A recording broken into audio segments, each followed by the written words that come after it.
Start streaming and go.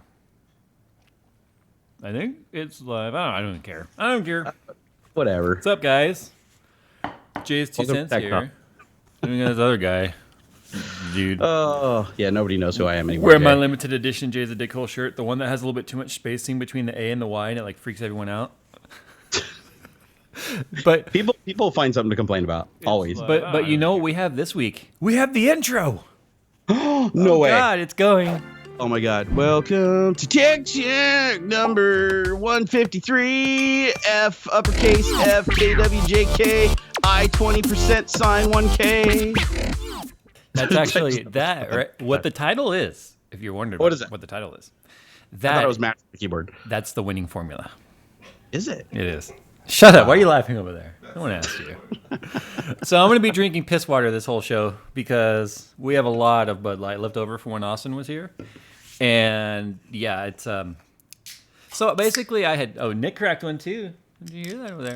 So basically I had this bright idea of like, hey, we got Post Malone coming in the studio. I might as well. The way I guarantee he shows up is I tell him I've got Bud Light because he loves Bud Light, right? Don't leave me hanging. It is the redneck of beers, Jay. No, I think the Miller High Life or you know, yeah, or Pabst. Pabst is kind of like Coors. You're make up your mind. Coors. I'm with you on Coors. So anyway, I was like, hey, you know what? If I dangle beer in front of him, he'll come. And it worked. The problem was he came, he showed up, and within the first 5 minutes of him being here, we were out, right? Yeah.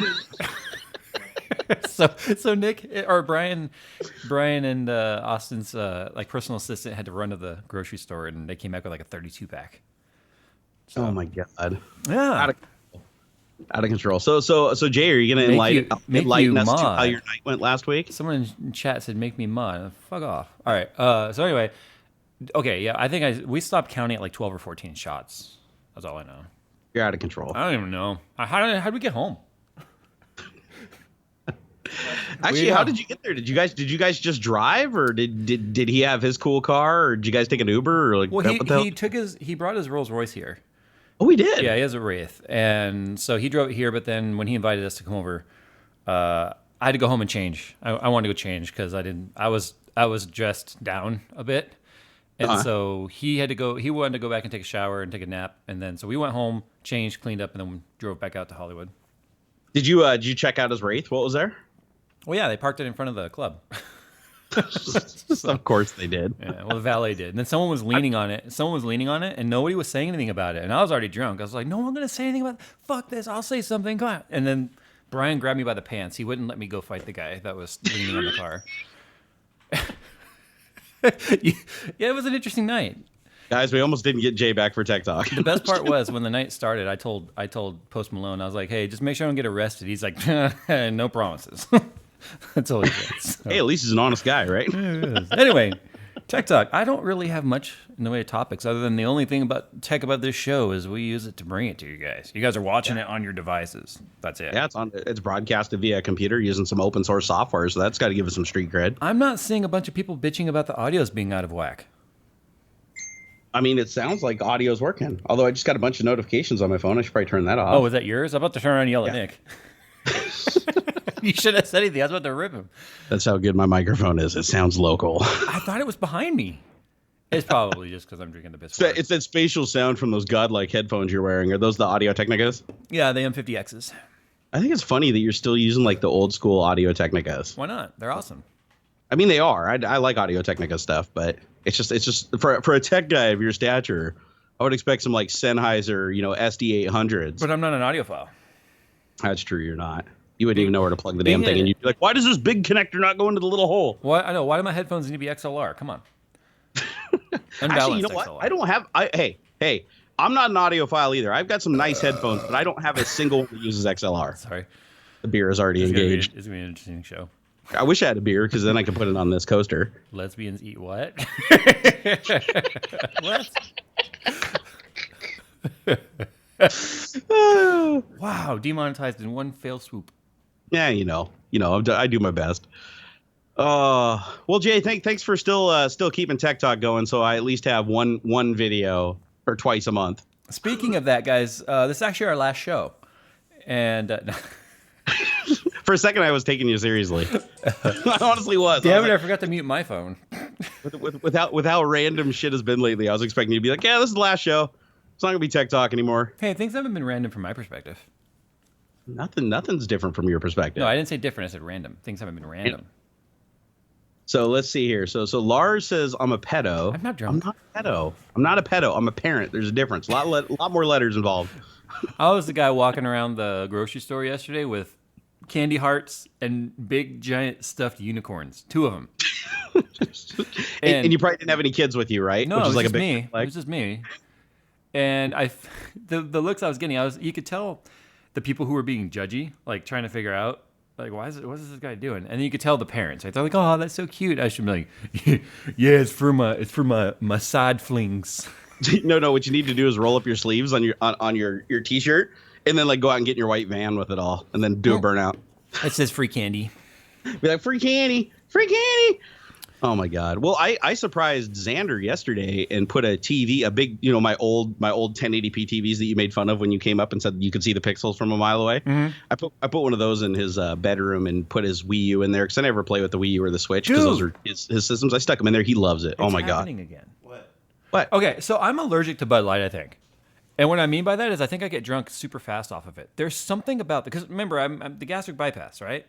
So I get drunk really fast. But it's not the first time I've experienced this where I could drink Bud Light and there's something about it that just hits me harder than even like heavier beers. Like, see, I love wheat ales, citrus ales, like Hefeweizen, Blue Moon, that sort of stuff, right? I could drink that. I could drink 4 or 5 of those and not feel a damn thing. I drink How Bud much alcohol Light. is Bud? No, it's not. What's the alcohol?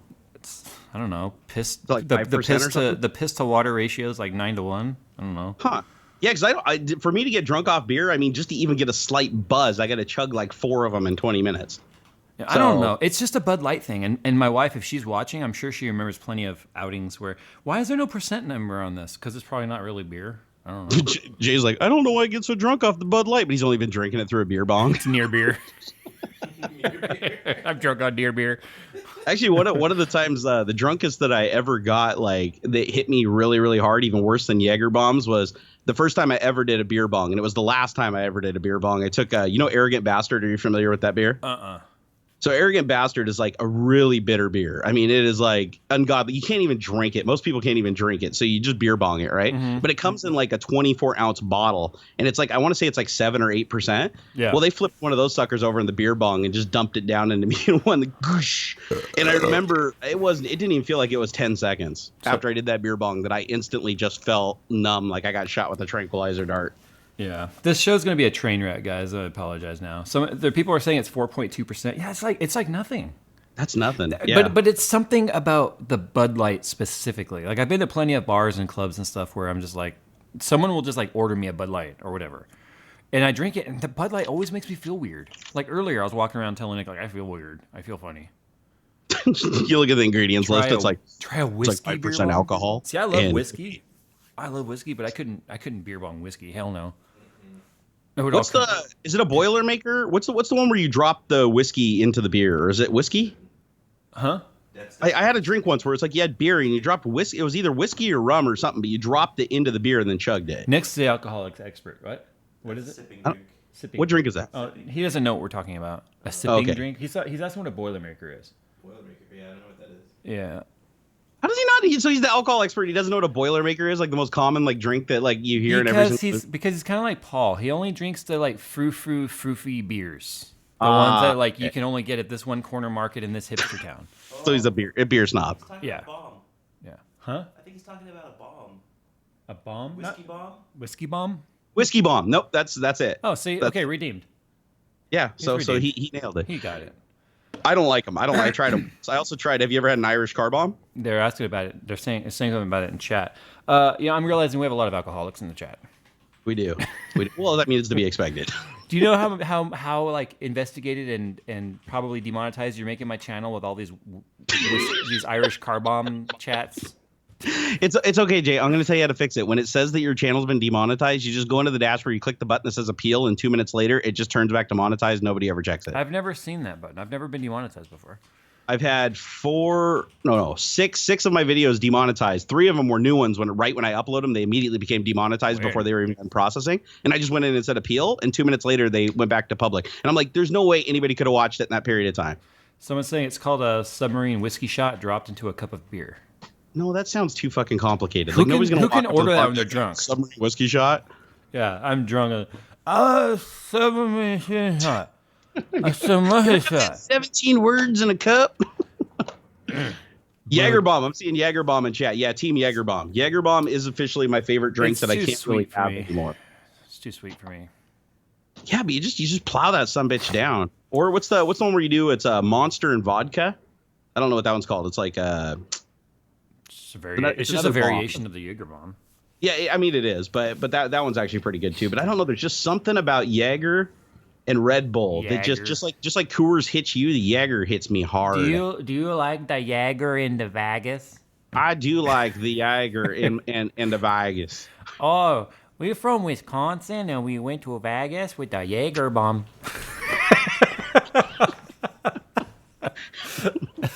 Jaeger. Oh my god. My favorite pilot was Chuck Yeager. That's Yeager. why I like the Jaeger bomb.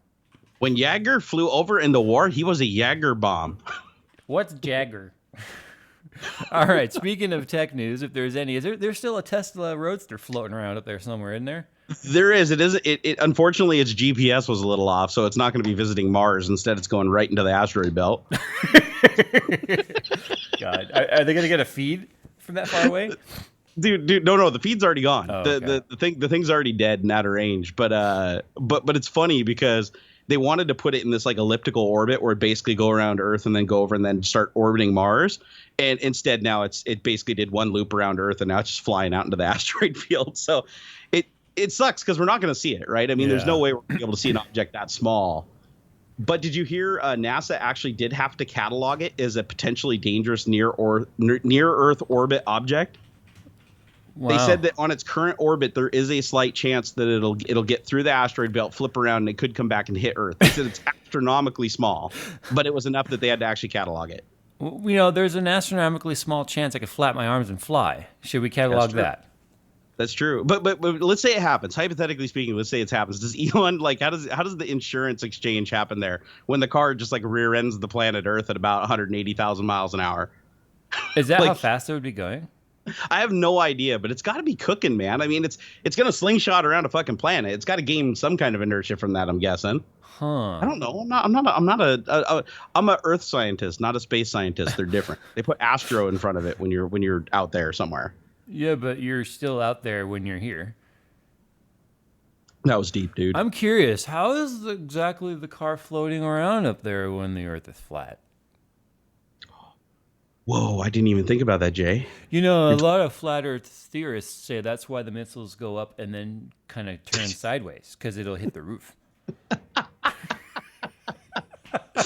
Oh, did you see what was the meme? It was like the Earth was a disc, and it shows the meteor hitting the disc, and then it's spinning. It's flipping like a coin. Have you seen the one about the senator that was worried about Guam tipping over and capsizing?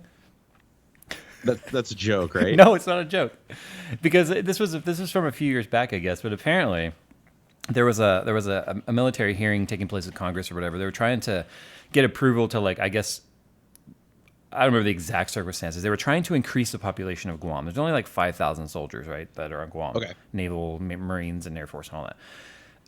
And this congressman was like, he sounded drunk, right? He's like, so the island is, correct me if I'm wrong, is 11 miles wide at the widest and 7 miles at the narrowest, and it's 22 miles long, correct? And this general's like, I don't have those figures in front of me, but I can get them if you're interested. And he's like, okay, but so the square mileage of the island is, roughly, he's like, it's like 20 square miles or something. And the guy, again, the general's like, again, I don't have those figures, but we can gather that information if you want it. And he goes, My concern here is that if we increase the population, that the island will capsize. The look on the general's face as he answered, literally just like, Well, we don't anticipate this. We don't anticipate that being a problem. But the fact that these are the people making the decisions. Anyway, yeah. There are no forests.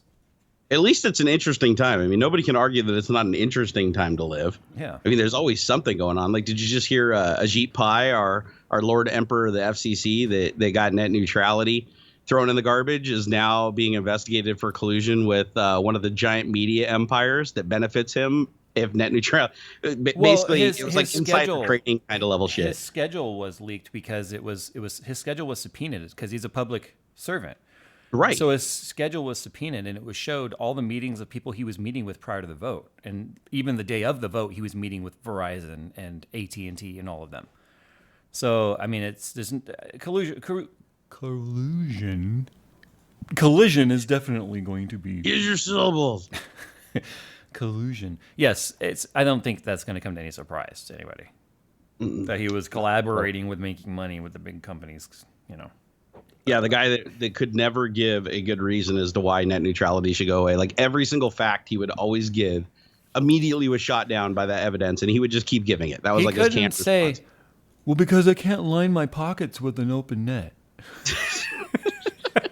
He can't actually would say be funny that. if he was just brutally honest like that. It's like, so why do you think net neutrality is hurting America? I know well, because I don't pay as much taxes because I don't have as much money to spend. So this is how this works. See, I get money from Sinclair Media, and then I spend it on other things that are not internet related. I'm gonna. I know you can't see me because it's delayed. I'm gonna do my best. Ajit. Do it. Give his impression. No, just pie. his facial impression. Oh, okay. Yeah, I'm waiting for it. That'll come up. That's my best impression of what his face looks like. No, I didn't just put my butt up to the camera, I swear. Although it would have been about the same effect, I think. Although his name is strikingly close to a shit pie. So it's like you're going to eat a shit pie. What country is it that's into that? The Scheiser stuff? Is that Germany? Do we got any German fans over there in the chat that can verify that? Ich bin ein Berliner. Yeah, is 2 girls 1 cup like in the PG section over there? Oh, here comes the impression. Here it comes. Here it goes. There Here goes. I'll watch it. I don't know if I did it yet. Watch it. I don't know how far behind it is. Nah, I don't see it. You actually look like you're about ready to fall asleep. No, not. What are you laughing at? Yeah, you are. Oh, Agent Pie. It doesn't matter. The guy. We can't trust the guy. Chris Smith says, when does the tech talk start? When you get the fuck out, that's when it starts. Yeah, you just call them your tits, man. It's called Tech Talk. Doesn't mean it's a talk about technology. It's just a name. Just a name, bro. I'm going to change the name of this show to just Talk Talk. Do it. I like it. Talk Talk. Although, I mean, hey, if they want tech news, I mean, I can just click on random shit on CNET that they could just go look at themselves. Like 5 hidden macOS High Sierra features you need to know. Did they talk about Nvidia turning? Okay, that's a good one. Have you looked at that at all? No. So there's rumors of Nvidia coming out with a new card. And rumors has it that it's going to be a cryptocurrency card. Oh, big fucking shocker there. It's called the Turning or whatever like that. It's supposed to be an homage to that guy who developed the Turing machine. Right, for the crypto. The Turing machine. The Turing, yeah. Turing? Turning, I thought it was. But anyway, it's because he was the guy who cracked, the crypto code. So yep. It's supposed to be an homage to him. But so Nvidia is no stranger, though, to picking scientific influential people in history, right? Kepler, Volta, Maxwell, Tesla. Yeah. Yeah. Volta. So there's that's not new, but this particular timing of them doing Turning or Turing or whatever it's called. Do you think they're going to come out with a cryptocurrency optimized card that has? I absolutely think that they will. That has no video display ports or anything on it. Yep, I think they absolutely should. I don't think they should necessarily just limit it to to cryptocurrency. Yeah, Alan Turing. He broke the encryption from what was it? The German Navy? I think it was the Germans, yeah. Something like that. And then even though he broke the code, we never let them know we broke the code. So we still ran our ships into fucking battle and let them die and shit. That guy probably had a rough time sleeping until I think he committed suicide. Correct me if I'm wrong there, but that's got to be a rough life when you do something that's like, yeah, we're going to just kill off about 50% of our forces and not tell them about it just so that we maintain the upper hand. I actually watched a whole documentary about the German U-boats and how long we sent ships out to basically get sunk because we didn't want to tip that we knew where they were. Yeah, isn't that crazy? Yeah. Like that's you just think about that and you're like, yeah, I guess we won the war, but fucking at what cost, right? Yeah. No better than the Nazis at that point. Jesus Christ. Yeah, the Enigma machine. That's right. It was the Enigma machine that they cracked that they were using for the encryption. That's that thing that's like, it just looks like kind of a wooden, like, clicker clacker thing. It's like a right? wooden box with a bunch of gears in it, and they like it's is it based on they like re-roll the encryption constantly, so it's like every message is encrypted differently. I have no idea. So and the cool thing was the Turing machine was completely mechanical. Yeah. Which was neat. I mean, it was like the size of a huge room that this machine was just clunking and clunking and clunking away to crack the encryption. If you just think about how smart people have to be to like not only crack that stuff, but just to develop it in the first place. Right, because you're like, today, if you want to write an algorithm, you just sit down and you're like, all right, well, I'm going to just take 50 and bit shift it by 2 bits and then multiply it by this. And back then, they're like, we need 64 10-tooth cogs and 47. You know, it's like, You know, who the fuck figured all that out? when I think about my biggest accomplishment in the last day or so, it's the fact that I put computer inside of a beer. Oh, wait, I put a beer inside of a computer, and I finally installed lights in my computer. Nice. I'm actually looking forward to your video tomorrow. It's a good one. Yeah, it's like I don't watch much of your videos anymore, you know, because they're all just basically sellout garbage. But that one I'm going to watch, Jay. Yeah, I know you gave up making YouTube videos. I didn't think you gave up watching them too. Jesus Christ. my internet connection's so slow, I can't afford it. Ad revenue check stop coming in. Jeez. Actually, you know what's cool though? I actually got free internet speed boost, and my internet provider didn't even tell me. Like I went and did a speed test the other day, and it went from 250 megabit up to 350 megabit, and they never sent out any notice, no information, nothing. Oh, I remember my upload went from 5 to 25 after a car hit a pole. They never said anything after that. That's weird. Like you think that the internet provider would be like making people like acutely aware of that. Like, look, hey, we're giving you more for your money. But nope, they just fucking flip a switch somewhere. It's probably an accident. Psychotic Production says, is Jay drinking? Nope, I take the Bud Light cans, I empty them, and then I pour water into them because I feel more classy drinking water out of a Bud Light can. But even if you're drinking Bud out of a Bud Light can, you're still drinking water. So, hey, Hobbs cleared up that Alan Turing committed suicide because they chemically castrated him for homosexuality, and then he killed himself. Wow. Go America. So first he breaks the encryption, wins us the war, and then they drive him to suicide. Rock on. Well, fucking dicks. it's got to be... So just because he was gay? Yeah, just because he's gay. We live in a very different time today. Yeah, we do. Oh, wow. That was, I mean, that was dude better. just, the dude just liked sausage instead of clams. I mean, I'm just saying, and they chemically castrated him for it. Lesbians eat what? Hold that up again. That was amazing. That was It's the best coaster ever, man. I actually got this. I got this from Graham, from Valair. Best coaster ever. I just got to flip it over every time. I forget every once in a while. Xander will come up into the room and he'll look down and you can tell his like cogs are turning, trying to read the words, and I'm like, nope, flip it over. Toy. Kids. He's growing up so fast, man. Is he? Is he now? He is. Well, you know it too. You got 2 girls, man. You're even up against more opposition than me. Because Xander, I think I can actually keep like a mental edge on. But I don't think your 2 girls when they get older. I do have kids, don't I? You do. You don't see them that often, but you do. Yeah. They're still alive. I'm too busy here staying late nights at the studios making videos for everyone to thumbs down and get their nose out of joint about. I'm so glad I could work long hours for people to have a free platform to bitch about. I know, it's so funny because you always hear people like talk about like what they do. Like, hey, what do you do for a living? I work in Microsoft. And, I work in the thing, and we vet these tests and install these things and every blah blah blah blah. So, okay, Jay, what do you do for a living? I don't know. I make videos and people in the comments tell me to kill myself. And then every once in a while you get somebody on Twitter, and then this guy DDoS attacks me. What's a DDoS? Oh, you don't even go into that. What do you do for a living? Well, apparently I impersonate Jay-Z. Yeah, so that. I go through life with everyone thinking I'm a black rapper. You know what cracks me up is there is no possible way that anybody with even like 1 ounce of intelligence can draw that conclusion looking at that Twitter profile. It goes like this every time. This is not the Jay you're looking for. Well, then why are you pretending to be Jay-Z? I'm not. I make computers. Well, still, you're just stealing his name. No, it's Jay's plural, lowercase z, because the S was taken. Well, you should change your name if you don't want this shit to happen. It's like, no, you should learn to read. You should learn to look at a picture. But every single time you correct them, even if you're nice about it, they get rude and snippy and like want to flip it on you in some way. So that's why my go-to now is I just retweet. And I get those messages or those tweets every single day. I don't retweet all of them. I just retweet some of the good ones. But after that whole Trump versus Jay-Z thing, man, my Twitter was unusable for days. No, that was crazy. I saw the one that you retweeted where that lady just kept on fighting you and kept on fighting you. I'm like, oh my God, what is fucking wrong with this lady? Yeah. Seriously. It's like, what, if my name is Theodore on there, is everybody going to be like, dude, your name is Duh. You can't use Duh as your name. You put Duh in your name. That's a word. That isn't a name. You can't do that. Nothing is worse than those that get offended on behalf of someone else. Every once in a while, I still get people telling me I misspelled barnacle. Barnacles Nerdgasm. It's a channel. It's a channel about barnacle reproduction on the whole of boats. Yeah, so somebody's like, "Hey, barnacles," or whatever. It's like it's pronounced barnacles, and he's like, "Well, it's not spelled that way. It's spelled barnacles." I was like, "Well, you need to go look how barnacles is spelled." He's like, "Oh, like God damn it! I should have probably thought that through when I actually, your name doesn't even spell out barnacles. It doesn't. It doesn't necessarily. It spells barnacles.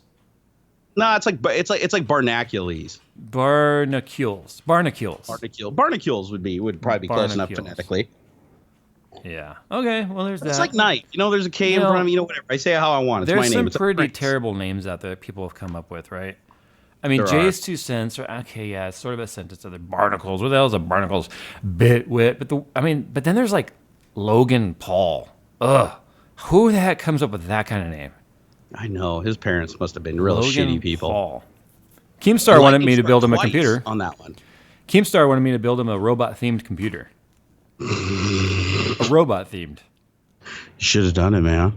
You should have done it. No, I got too much on my plate right now anyway. Dude, your audience would have doubled. Like all the internet trolls you would have picked up, like your demographic would have blown up in like the 12 to 16. I'm okay with keeping my demographic in that 24 to 36 male range right now. Because that's exactly where I am. Hey, comments on videos are engagement. And nobody gets more comments on videos. I'm not looking to get engaged. I would rather have a fraction of the comments and have them be sensible. Because right now you can still make heads or tails out of them. Oh, God. Oh, what have we started in chat now? Oh, my God. What? I recommended some modders for him to get his PC from, and it's on its own course. So, well, that guy, as you know, has endlessly fucked with me in the past. So he's kind of fucked with everybody. That's what his whole persona is about. Pretty much everything. Jay, are you serious about Keem? That's an instant F off. Go look at Twitter. There you go, man. Twitter is an accurate record of everything that's happened in this world. Well, you can see the interactions. But anyway. And nothing deleted off Twitter ever gets deleted. You can always go to those like archive sites that archive everything like 3 milliseconds after you post it. The internet is forever. Like Black Mirror. We've been watching Black Mirror. That show is amazing. Dude, it's so good. Although there are some hit and misses. Like, well, yeah, I watched one episode that was kind of like meh. Have you watched all of them? I don't know. I don't think I've watched all of them in the latest season. Okay, I think I'm like all the way through season 3. I just started season 4. So, what's your favorite episode so far? Oh God, guys, and real quick, if you don't know, first of all, Black Mirror is a show on Netflix. So if you have Netflix, you have access to Black Mirror, and the show is based on tech. So it's like a Twilight Zone with tech. So this is related to Tech Talk. So it's kind of like Outer Limits, but techie. It's all tech based, and it's kind of like each episode is its own little mini show. So it's not like there's you don't have to watch them in any particular order for it to make sense. But the technology is consistent through the show. Way darker though. Oh my God, yes. Darker than anything they did in other shows. It takes you to like a dark place in humanity. So my favorite episode would probably be the USS Callister. The dude was a starship captain in VR, and he was basically like copying people. Hold on, that's episode 1, season 4. I have not watched that one yet. So you've watched more than you think. Dude, you're gonna love it. Okay, you've watched more than you think then. That's the last episode that I watched. Was that one, and it was like it was my favorite, and then my second favorite was the one where the pedophile guy had to kill the other guy. And they were basically like the text messages were pitting all the criminals against each other. Yeah. That one's called Shut Up and Dance. Yeah, it was so dark because in the beginning you're actually kind of like pulling for the guy, like why are they picking on all these people? Yeah, and no spoilers. No spoilers. Oh, sorry. You gotta watch it. It's good. It's really good. Let's just say this show. Have you ever heard of like? If you guys are watching this, you've probably heard of people in the news that you just like this recent school shooting, right? There's people out there that are like, hang this guy publicly, quarter him, whatever. Right? People talk about like these, like in the dark days, right? Public executions and stuff. things that today would never happen because there would be public outrage. But but the sense of justice and humanity is like, I want to get even. So the idea is to be like terrible and repercussion to these people as a punishment, right? To make you feel better as society. You're like, this bad person we just watched him get beheaded. We're happy, right? That's what this show kind of takes it down to the point to where you're like, it almost talks about things that you've heard society as a whole mention, like this would fix our problems, and then you actually see it play out in a very realistic way, and you're like, oh God, we're fucked. Like the upvote and downvote episode, that one like kind of resonated with me a little. No, it's the 5-star rating. Each person has a 5-star rating. You talking about that one? No, I'm talking the one where they vote them up. Oh, is it the 5-star rating? Yeah. No, it was the one where they vote them up and vote them down. They have a score, and once you get below a certain score, Yeah, no, that's it. So basically, it's 5 stars. Okay, it's a total rating of 5.0. Right, okay. so that's the perfect. And basically, like anyone that was like 4.5 or higher was considered like the elite class. Mm-hmm. And then if you were like 4.0 to 4.4, then you were considered desirable. And below that, like the lower your rating, the lower your like livelihood was. So basically, anytime you interacted with someone, you rated that person. And it was like instant. And they all have like these implants in their eyes. So you can see who you're talking to. You can see their rating and stuff. So the idea is it literally is like living as if your entire life was a YouTube video, and everyone you interacted either got to thumb up or thumb down. And your average was the way you lived. Like your life was based upon your average. That was if you did something that like dropped your vote or dropped your score down, like people would just immediately look at you and shun you like you were like some kind of bum or some garbage person, like regardless of how you were dressed or acted. But as I was watching that episode, I was kind of like, you know what though? You would just be fake, right? Everyone would just be fake, which it talks about. And this funny thing is like the girl like gives the guy a 5, right? She's like, okay, ding, gives a 5, and he looks at her and he like touches his phone and it's like wah wah, like a 2.0. Yep. And then she was like, because she'd finally had enough. She's like, what the heck? Because if you got mad and like yelled or cussed, it was like an immediate like 1, right? Yeah. And she was like, what the hell? And I gave you a 5. And he goes, I just didn't feel like we had a meaningful interaction. So it was like, damn. So imagine the internet trolls like actually could have power, right? Somebody pointed out in chat too. I was getting Orville confused with Black Mirror. I've seen both episodes though. I did see both episodes, but Orville did a take on it where you had a raw number score and you had an upvote and downvote, and you actually wore a badge and people could walk up and just poke you in the chest and like upvote you and downvote you in public. Oh, okay. Or it was basically a ripoff of the Black Mirror episode, but I've seen both. The Black Mirror one. The Black Mirror one, basically everyone's smartphone, just you rated every person, like taxi rides, the barista at the coffee shop, all that stuff. You just interacted with them. So could you imagine if we actually lived like that? And here's the thing, we're kind of getting close to that. We are. That's why I've got like a 4.89 Uber rating, and I'm like, I'm a desirable rider, And the thing is, you've used Uber, right? Yeah. So you use Uber, and if you see a driver that's got like a 4.2, you're kind of like, oh, what happened here? You know what I mean? Yep. So it's like you start judging the person by their rating before you've even met them. Or if you have like a really shitty Uber score, nobody's ever going to pick you up. Like you're basically just blacklisted. Right. So yeah, it totally is. It might be one service, but what if every service starts moving to that model? Yeah, you're just walking around, and the thing is like, in that one episode, there's a interaction where she like yelled something in public and got mad, and everyone driving by and walking by was like, bear, bear, bear, bear, bear, like just downvoting her as they went by. They didn't even interact with her. It was like, she grabbed my attention as being a negative person, so I'm going to downvote her. And the thing that sucked about that is the premise was she wants to move into this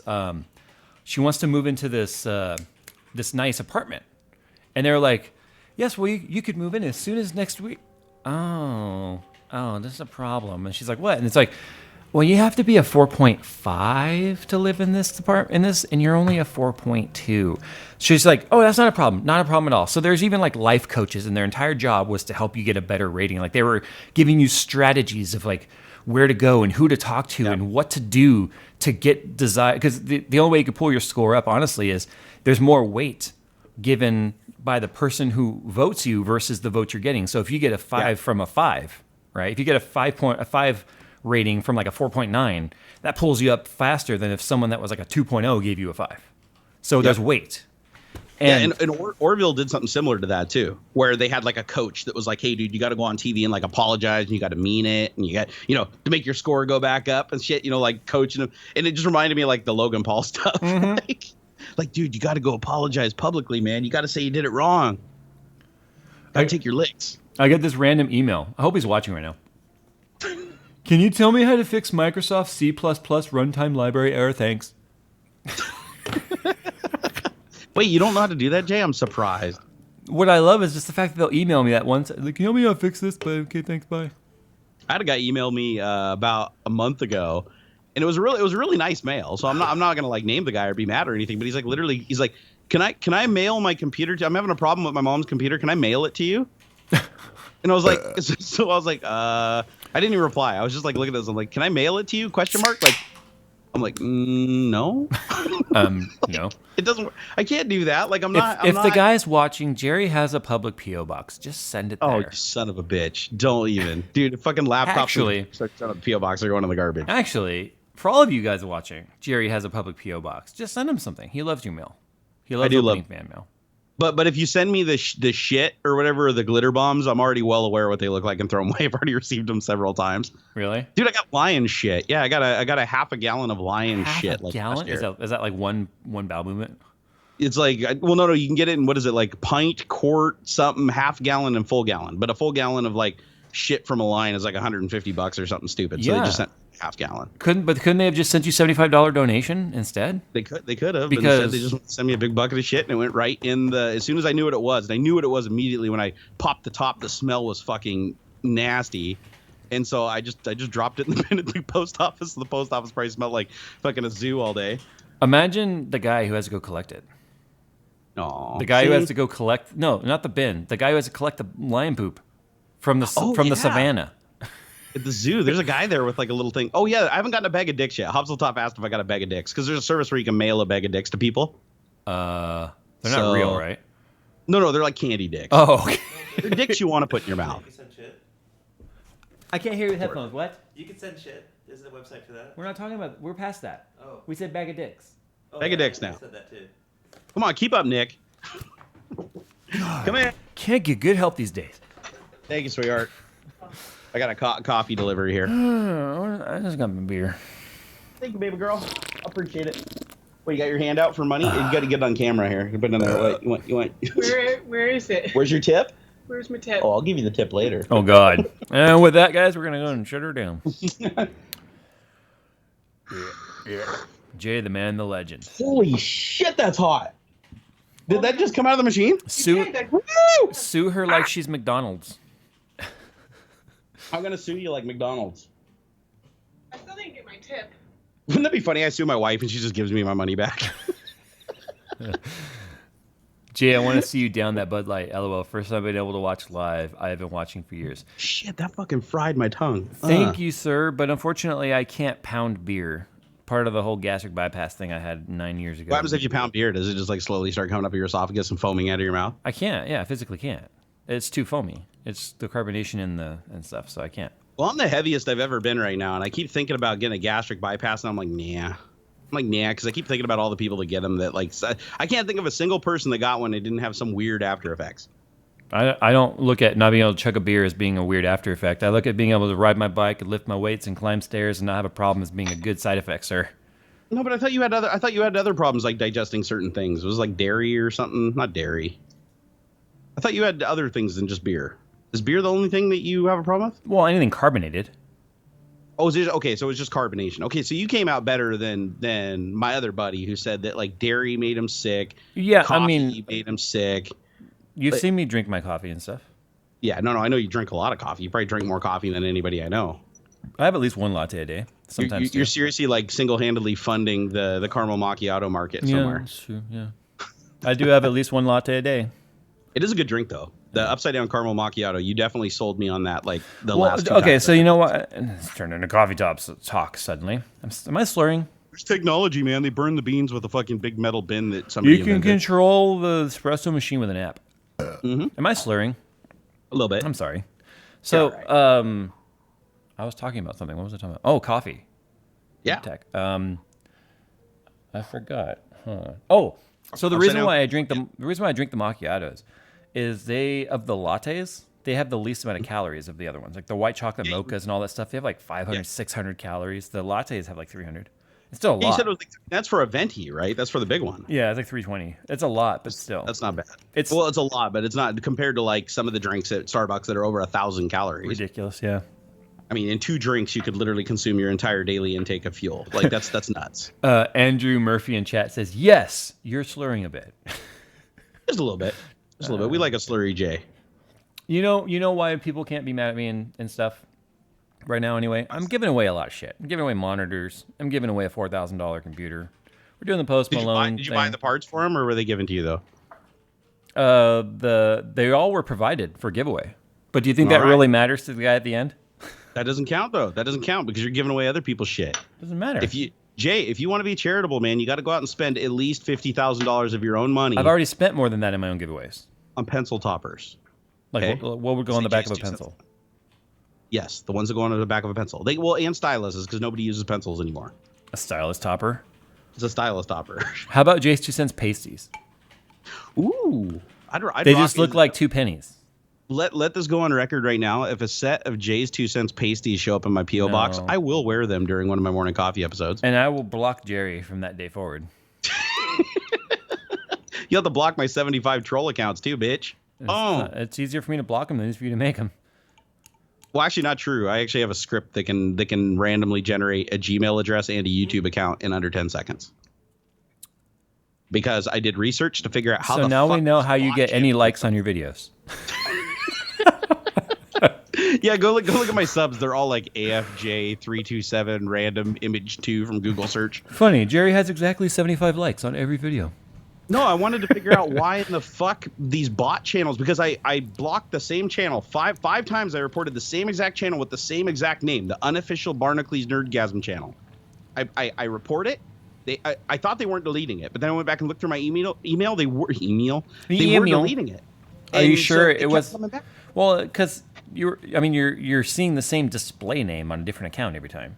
Right, but it's because the fucker literally has a script that just goes to a bunch of channels. It creates a random Gmail account associated with a random YouTube account, and then it just starts downloading the videos and re-uploading them to the new channel. It's all scripted.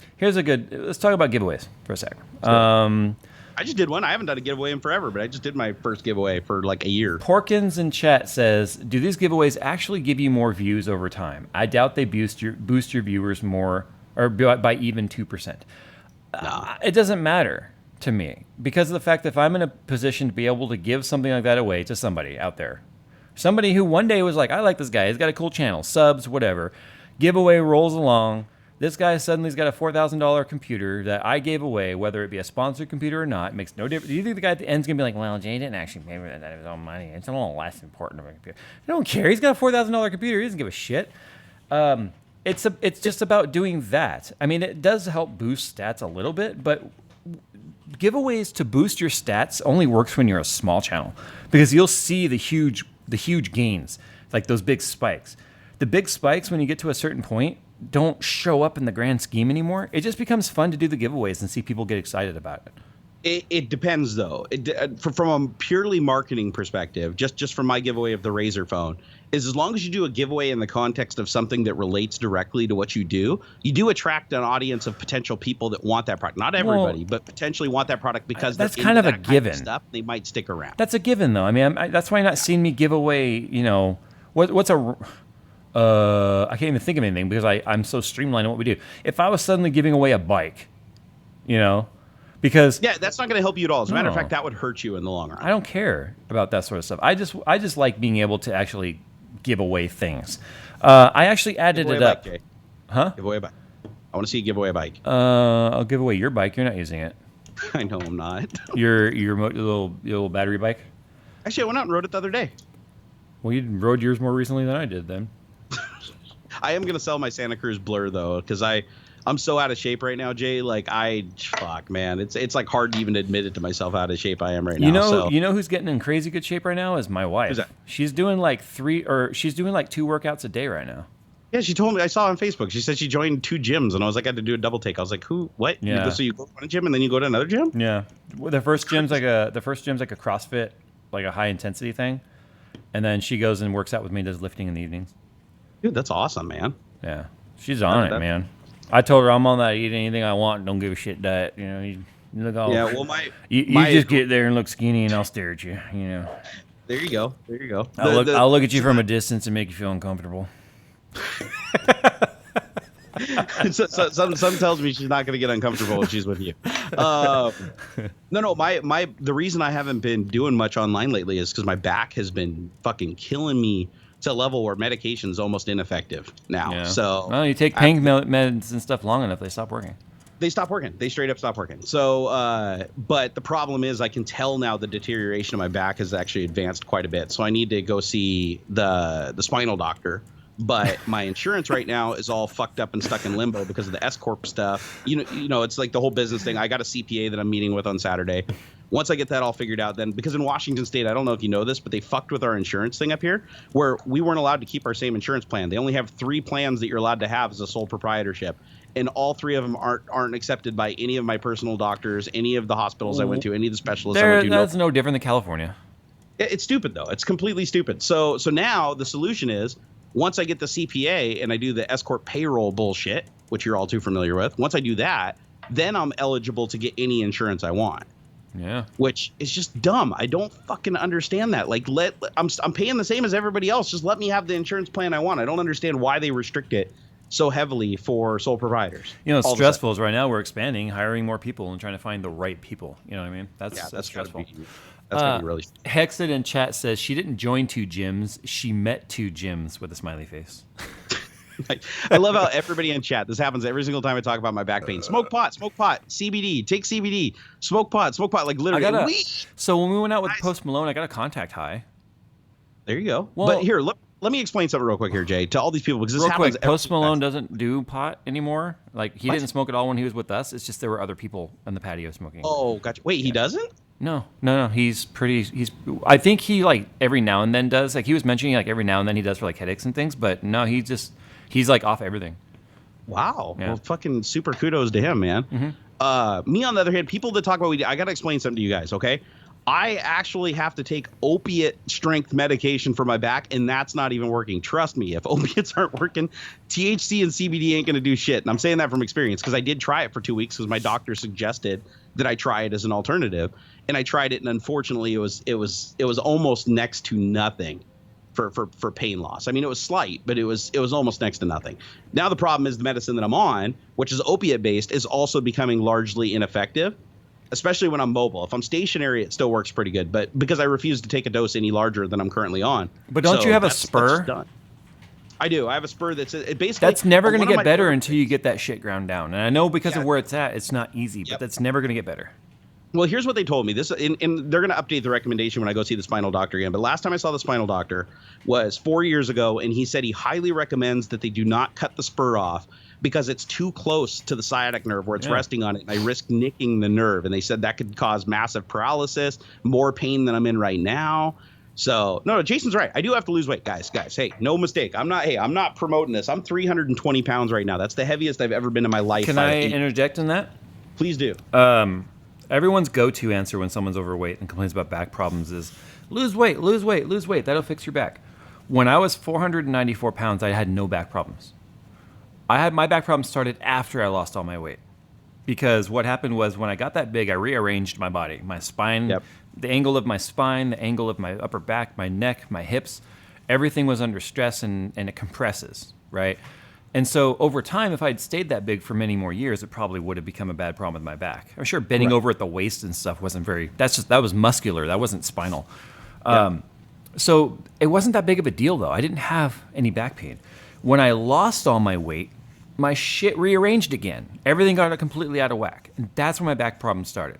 So when I see people just go to that go-to, like, oh, you're fat, lose weight, that'll fix your shit, that's just ignorance. That's just straight up ignorance. Because I've lost 100 pounds 3 times in my life. I was down to 205 at one point when I was working at Microsoft because we did this mass diet. And it actually it helped my back pain a little bit, but it didn't solve the key problem of that nerve, that bone rubbing up and down on that nerve. That's going to happen at any weight. But yeah, I'm at a weight now where I will admit actually losing weight would help me because I have severe scoliosis too. So particularly with scoliosis, weight can be an issue because your spine is so curved. But you're right. It's not going to just fix everything. It's not the holy grail. Just like some people think weed is the holy grail. Somebody in the chat says you're addicted to opioids. Of course I'm addicted to opioids. When you take opioids for 7 years, you do have an addiction. But the one thing that I did is I chose never to take a dose that was high enough that puts me into any physical risk. So I stopped taking it every year for a week. And when I stopped taking it, I just get like flu-like symptoms. But that's why I won't go up anymore. That's the thing is I could fix my pain tomorrow just by going to the doctor and going, okay, it's been another year or two. Let's up the dose. But that would then put me into a territory where it'd start getting dangerous. And I don't want to fuck with that. Yeah. That's bad. So no, I'm the right at this point, I'm the highest dose I'll ever allow myself to be on. When I started seeing a chiropractor, of course, my audience takes the opportunity to tell me how I'm just subscribing to pseudoscience and it's bullshit and this and that.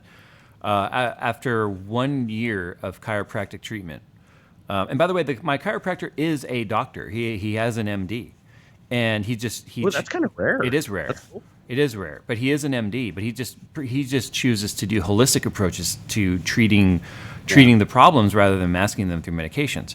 And so what happened was CES last year. Nick was there. He'll tell you, because of my back problem and my SI joint dysfunction, my sciatic nerve would get pinched, or the piriformis muscle would get inflamed and pinch my sciatic against my hip, and then I would completely shut down. From the waist down, I was practically paralyzed. And I would go from standing to sitting and then wouldn't be able to move. Like my legs would just completely shut off. Like there was nothing there. I couldn't, if I went to take steps, I would practically fall. Like Nick and my brother-in-law, Frank, who used to help me at CES, both of them were just like, are you okay? Like they had to carry everything for me because if I had to stand or sit or lay for any length of time, I got stuck in that position. Yep. Fast forward 1 year of chiropractic treatment, this CES, not a single problem. Not one problem with standing on my feet for hours and hours, walking 25,000 steps a day. No problems whatsoever, just because of adjustments. No medicines. Not a single medicine for my back. No adjustment. No, you're right. You're right. But chiropractors, the problem with them is you don't know which ones you're getting. Like a lot of people, like I went to chiropractors for when I got in a car accident when I was younger. They fucked me up really bad. I went to another one when I was at Microsoft, and they fucked me up really bad and did way more damage. I actually got shut down because he ended up hurting somebody so bad that they sued him and wiped out his entire business a year later. I can see that being a thing. You know, fortunately, this was someone that Jennifer was already seeing, and it was coming. He came highly recommended from multiple sources that we trust, and I'm glad I did it because I was like everyone else, like no, chiropractor's not for me. The only thing I haven't tried that I should try is acupuncture. Ooh, I've actually heard good things about that because it treats the nerve itself, which is like the source of the pain. Right. So I thought about it. See, my back pain is not gone.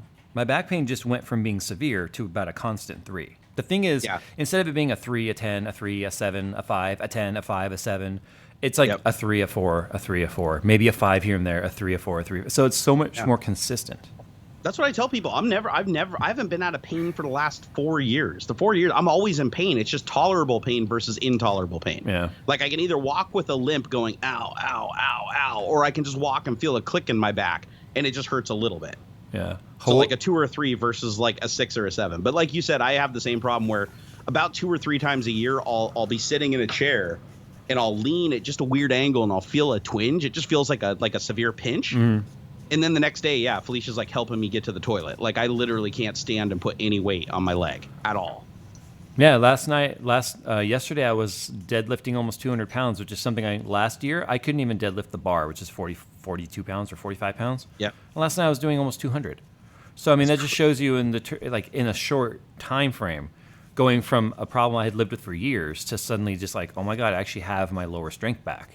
Yep. You know? Well, being in bed for 22 days in December is what fucked me. All my core strength disappeared, and in my entire life, I've never had that happen. Yeah. Like, it actually kind of scared me because when I finally started getting up moving around again, I noticed that I was having a lot more severe pain in my lower back than I was before, and I realized it was because since I was in bed for so much time with pneumonia and ripping that muscle in my leg. God, I just saw Nick back there. That freaked me out on the feed. But, I see him back there right now in the. But yeah, in the replay.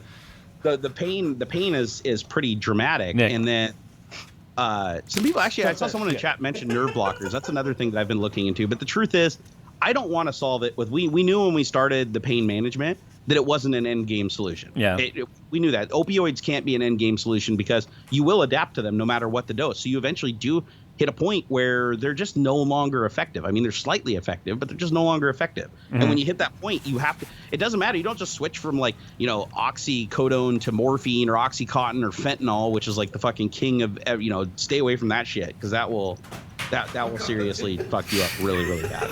What is he doing? I'm throwing paper towels at Nick. Good.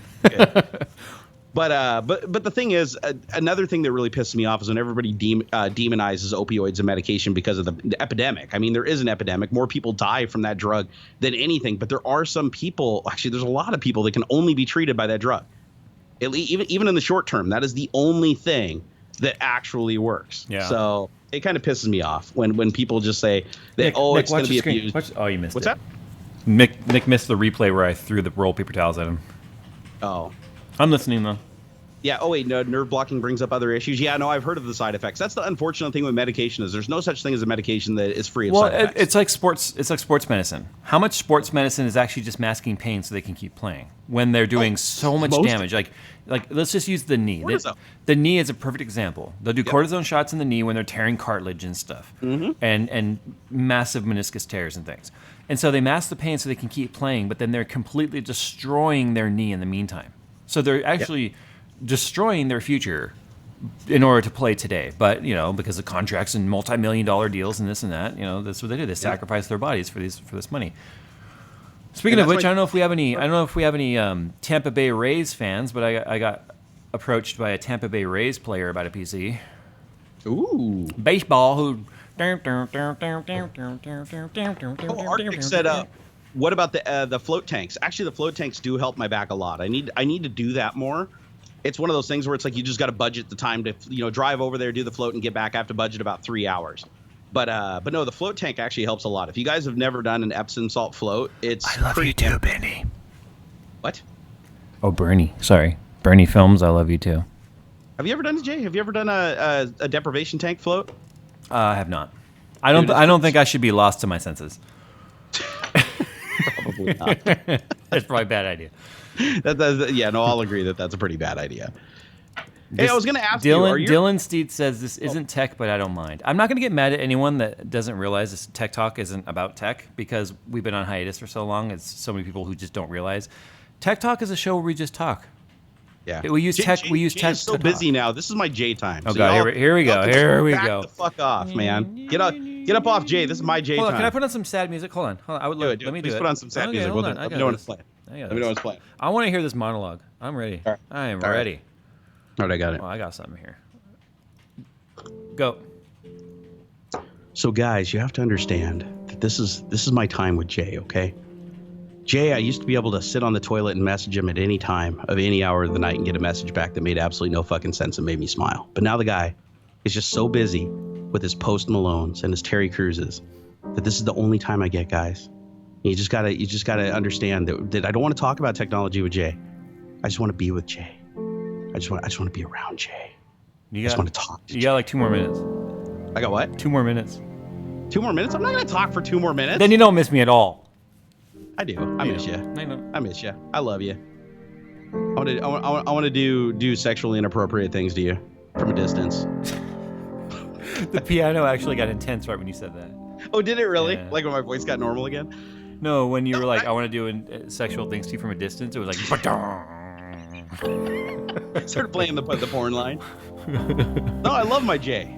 I love my Jay. No matter how much of a dickhole he is, I will always love my Jay. Well, that's why I'm wearing the shirt. This was one of my Christmas presents for my wife. Yeah, a lot of people always think that you're like mad at me or you're being a prick to me or whatever. I'm like, guys, it's just Jay. This is just Jay online. This is how Jay is.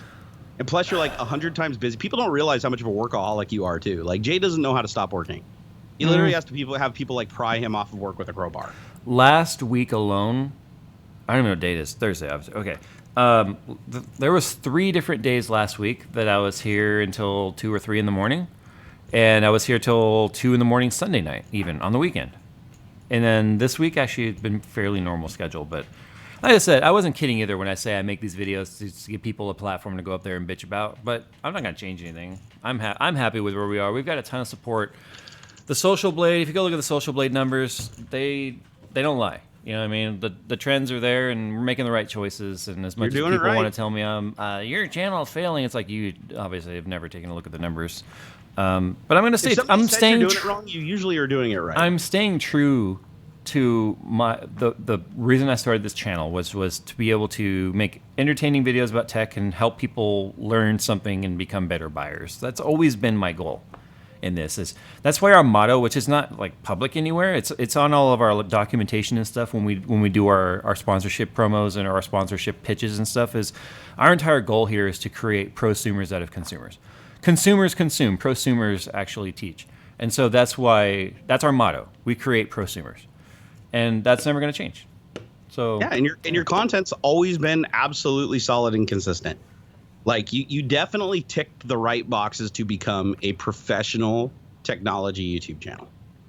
Yeah, and part of me, a team, you've got a studio, you've got the right equipment, you've got the right people involved, you're gaining the right attention from the right people. Yeah. That's why a lot of people ask me, remember the tweet a while ago where people were like, what was it? They said that we should work together or something like that, and you said something to the fact that we picked two different directions, or we have different directions. Yeah.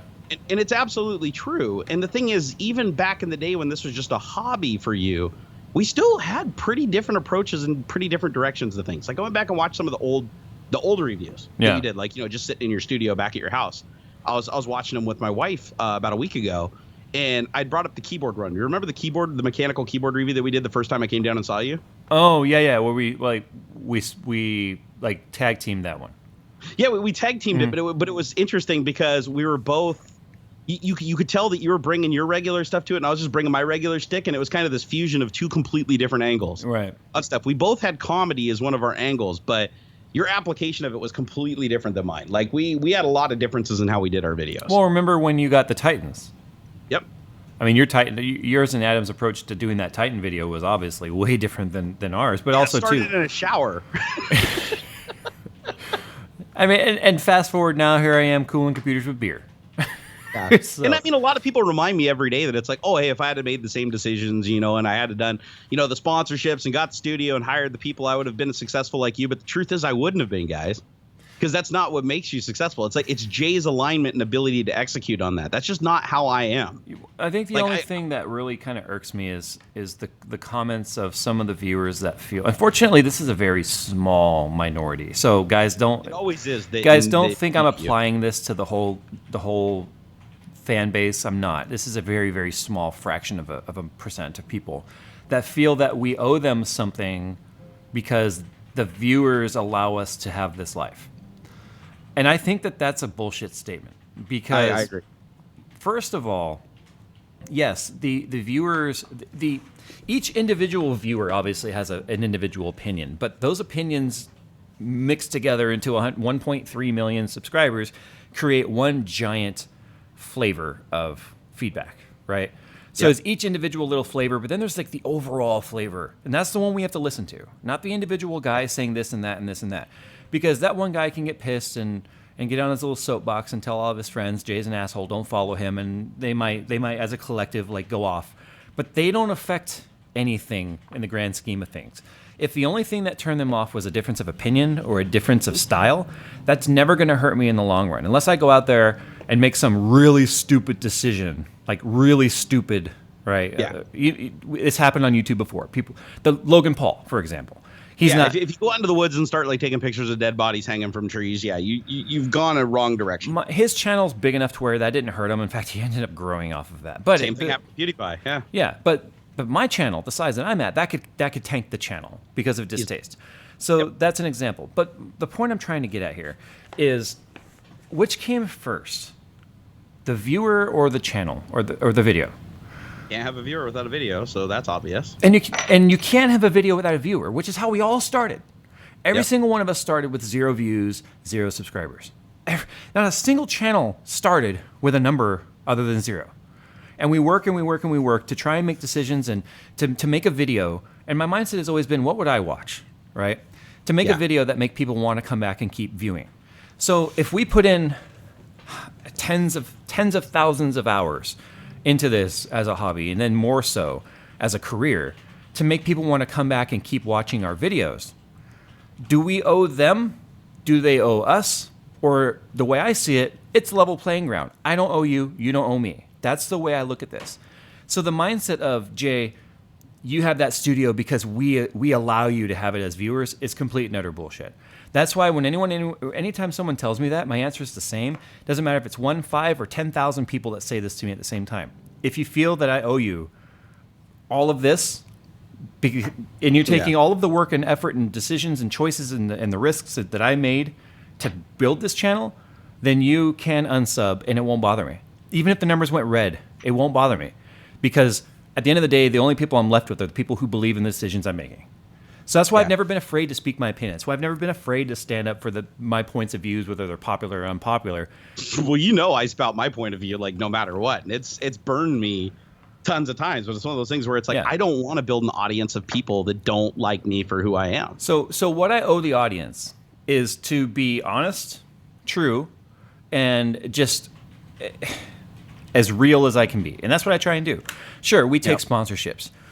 One thing we don't sponsor is our reviews. No, you'll never find a review on this channel that has been paid for. We do not take money in exchange for a review. If they want to put an ad into a video or something, that's fine. But we will never take money for a review because then the review is invalid. It's diluted by the fact that money was on the table. So we can't sell our opinion. It's not something that I do or will ever do. But we are obviously in a business here to grow. I now have other households and mouths to feed that matter on the success of this channel. And that's not going to change. But fortunately, the decisions I made with my scruples got me to this point to where I don't worry about the future as much as I used to, simply because I just am like, okay, as long as I keep making these micro adjustments in heading, then I think we're going in the right direction as a whole. It's just, it sounds so cliche, but honestly, the success is not measured by what we did to get here. The success is measured by the changes we made, the things that we failed at. And that's literally how I run this thing. Yeah, it's cliche as hell, but it's true. There's a lot of people that like to look at what we do is different than going to a day job. And we both had day jobs, right? We're both you're both in IT too. Yeah. We both had previous jobs in IT. If you apply that logic that like somehow somebody owes you something because you produced content that they didn't even have to pay for, that was free form or anything, apply that to your daily job. Like I always got this when people say that it's not a real job. Yeah. Or it's not a real job. It's like apply it to your real job. When I worked at Microsoft, I mean, I could apply that same logic and say, well, if everybody thought that same way and everybody left Microsoft, Microsoft wouldn't have a company. But the fact of the matter is, I benefited from working at Microsoft. They paid me. I got to learn things. It was a mutually beneficial thing, because you'd be stupid to get into something that wasn't mutually beneficial. And it's no different in this business. Absolutely not. What I kind of feel is that people look at, oh, you just make videos. That's not a real job. I don't get that as much as I used to, though. I used to get that a lot more. Well, but now you just drink coffee in front of a camera. It's not a real job. Mm-hmm. So what's a job? It's a thing you do to create income. Yes. Is a telemarketer have more of a job than us? We have I think it's more like purposefully generate income. It really comes down to, quite honestly, people don't think a lot of work goes into this. They think it's just a lot of money that shows up at the end of the day for us just getting in front of the camera and waving our arms. Yeah. There are unfortunately YouTubers that do command a huge income for doing just that. But I don't look at the Logan Pauls or the Tanner Foxes or the PewDiePies as them having less of a job than me, even when I worked in IT.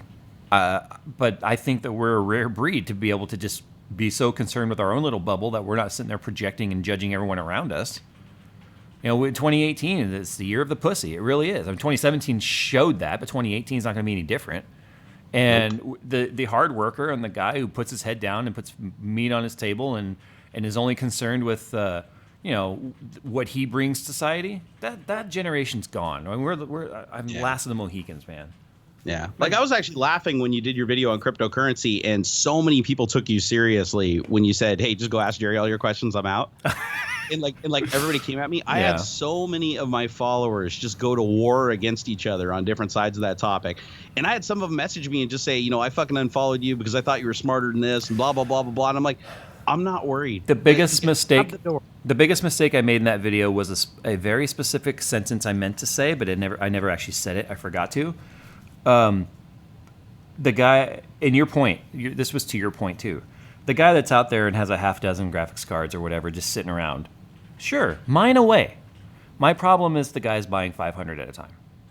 Yeah. That's always been my is problem. that they're able to get 500 at a time. Well, if you're a manufacturer and you can guarantee 500 without the middleman, aren't you going to sell just like that? Right? Well, yeah, and I've made that argument publicly on Twitter too. It's like, even though I can look at the company and say, if I'm going to squarely place blame, I'm going to say, if companies are for gaming, let's say you create a product that is specifically for gaming and you want to defend that is for gaming. But my point is that's never been the case. Nvidia might market it as a gaming card, but they are all too complacent. So is AMD and any other company. You want to sell all your stock. That's your goal. Yeah. And I don't think they're hurt. They think that they're hurt in the future either, because all this is going to do is accelerate technology. That's the other thing people get they overlook. Yeah. When they're looking at cryptocurrency, it's like cryptocurrency is like pushing the speed of GPUs way past where they would be if it never existed today. Like, schedules are getting moved up faster. Things are coming out. Now they're thinking about making crypto, like we were talking about a little bit. Was that before the show? We were talking about the crypto specific cards, or was that on the show? We talked about it on the show. We talked about the Nvidia turning. Right. The Turing cards. Turing. Which makes sense, because ultimately, and I'll play devil's advocate to myself, because it's good to have different opinions on things, and it's good to have a lot of different information if it's in a respectful way. The problem is the internet often doesn't know how to show opinion without respect, or with respect. So if you have a card that's designed for gaming, and of course all the crypto miners are buying it, well, then you don't have enough of them in the hands of the gamers. So now the games are starting to suffer. The bugs aren't getting fixed. The games aren't getting optimized. Better games aren't coming out because those cards aren't in saturation in the market to utilize those features. I understand all that from a software developer perspective. So, but the right move is happening, and that is, you need to have the card manufacturers creating a morsel that's more tasty for the crypto miners, that they can sell for around the same price, that the gamers can't buy, even though it's the faster card. They can't buy it because it's just for crypto. And then the crypto guys lose interest entirely in the lesser cards. Yeah. That has to happen. But again, they have to be able to manufacture them in pretty high quantities. If they come out with a crypto card and they start making like 10 of them a day, we're back to square one. I mean, they really need to start rifling these things out in crazy fucking numbers. If Cristo is like the butter. If Crisco is in fat. If crypto's here to stay, then there's no reason why they couldn't do that and take time to ramp up and make production. But anyway, I want to answer a question by somebody asked, What? Jay, are you hiring interns? We don't, and probably will never hire interns around here. The reason for that is, one, we deal with a lot of NDA stuff, early access, sometimes things that never even make it to public. Yeah. I'm not going to be bringing people in here and out of here all the time, whether they be college interns or whatever. That's a tricky thing to manage too. Really tricky. Yeah, there's a high level of access here. There's a huge level of trust just having a person in here with the amount of equipment we have, the money we have in hardware. Yeah, interns are not something I'm interested in, and will probably never hire, or hire whatever work experience. It's all the same. So the amount of vetting we're going through just for the person we're hiring now is insane. Tell me this: do you guys have some good candidates already, or are you God, still? yeah. So, Really? well, okay. So I put out. I was actually on a weekend away with my wife when I put up that job listing. I was supposed to put it up earlier in the day. I forgot, because Brian did the post. He did all of the job stuff, right? Okay. Brian's handling all that, not me. And so Brian's awesome, by the way. We love Brian. Brian is an unsung hero. Yeah, he literally talked to me when I was having a rough time for a couple of hours. I don't know if he told you about that or not, but Yeah, he was hugely helpful. Yeah, no, he told me. So, Yeah, what was I getting? Oh yeah, so I'm on this date, and we had gone to see Gabriel Iglesias and at LA Staples Center, and then my wife and I were at the bar in the hotel downstairs, just chilling in the outside patio thing, and I was like, crap, I forgot to post this. So that's when I put up the tweet. So we went to bed. I woke up the next morning, and I'm looking at the responses, and I didn't have any emails, but I was looking at the responses, and I was just like, oh God, look at all these people that, one, they're trying to be funny and they're failing, and two, it's just like not a single serious response. Like, a lot of people who were, no offense if you're watching this and you're in the chat, but if you were one of those people that told me they were like, I really like computers and stuff, and I don't know how to use the camera, but I can learn. No, we're not We're not hiring a trainee. Honestly, you had to expect that, though. You had to have in the back of your mind. I understand the whole like I'm going to put myself out there, but you had to know you weren't going to get picked up. To be fair, I almost did it. I swear to God, I almost went and took my old LinkedIn profile that hasn't been updated since I worked at Microsoft. I was going to just send you a link to it and then ask if I qualified, but I resisted. But a lot of those people, right? Yeah. Or a lot of really qualified people that don't even live in the country. I'm not going through the hassle of hiring international. Okay, that's insane. Shit, that's hard for a big company to do, That's let alone insane. So anyway, I was kind of discouraged. I was like, geez, I was like, well, maybe tapping into my audience was the wrong place to try and find a person that would match our needs around here. And then I texted Brian the next day. I was like, dude, did anybody apply? He's like, oh my God. He's like, my inbox like exploded. And I asked him, I was like, but did we get anyone that's good?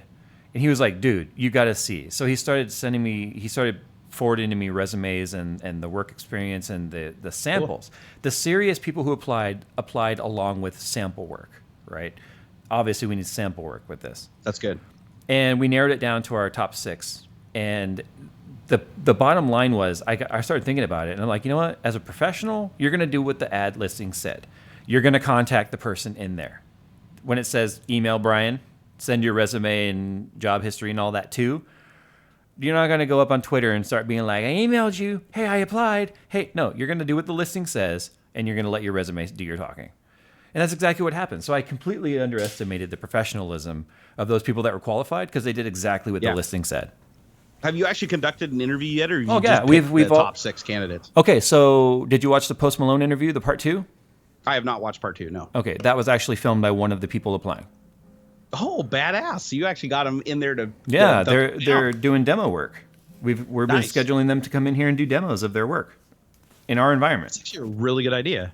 Yeah, and they're all locals and everything. Like basically, if you hired them, they'd be able to hit all the hours and everything. And that, or they have to already be relocating out here because we're not relocating somebody.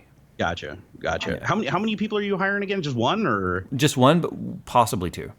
Okay, and it's basically going to be for video on cam. It's for post production, and post production. That's cool. Yeah, that's cool. I just got to learn how to use my shit. that's my biggest problem. Because I just went and bought a brand new camera that's even like Fisher Price level Jerry shit. Oh, is that one that you were asking me about settings and stuff?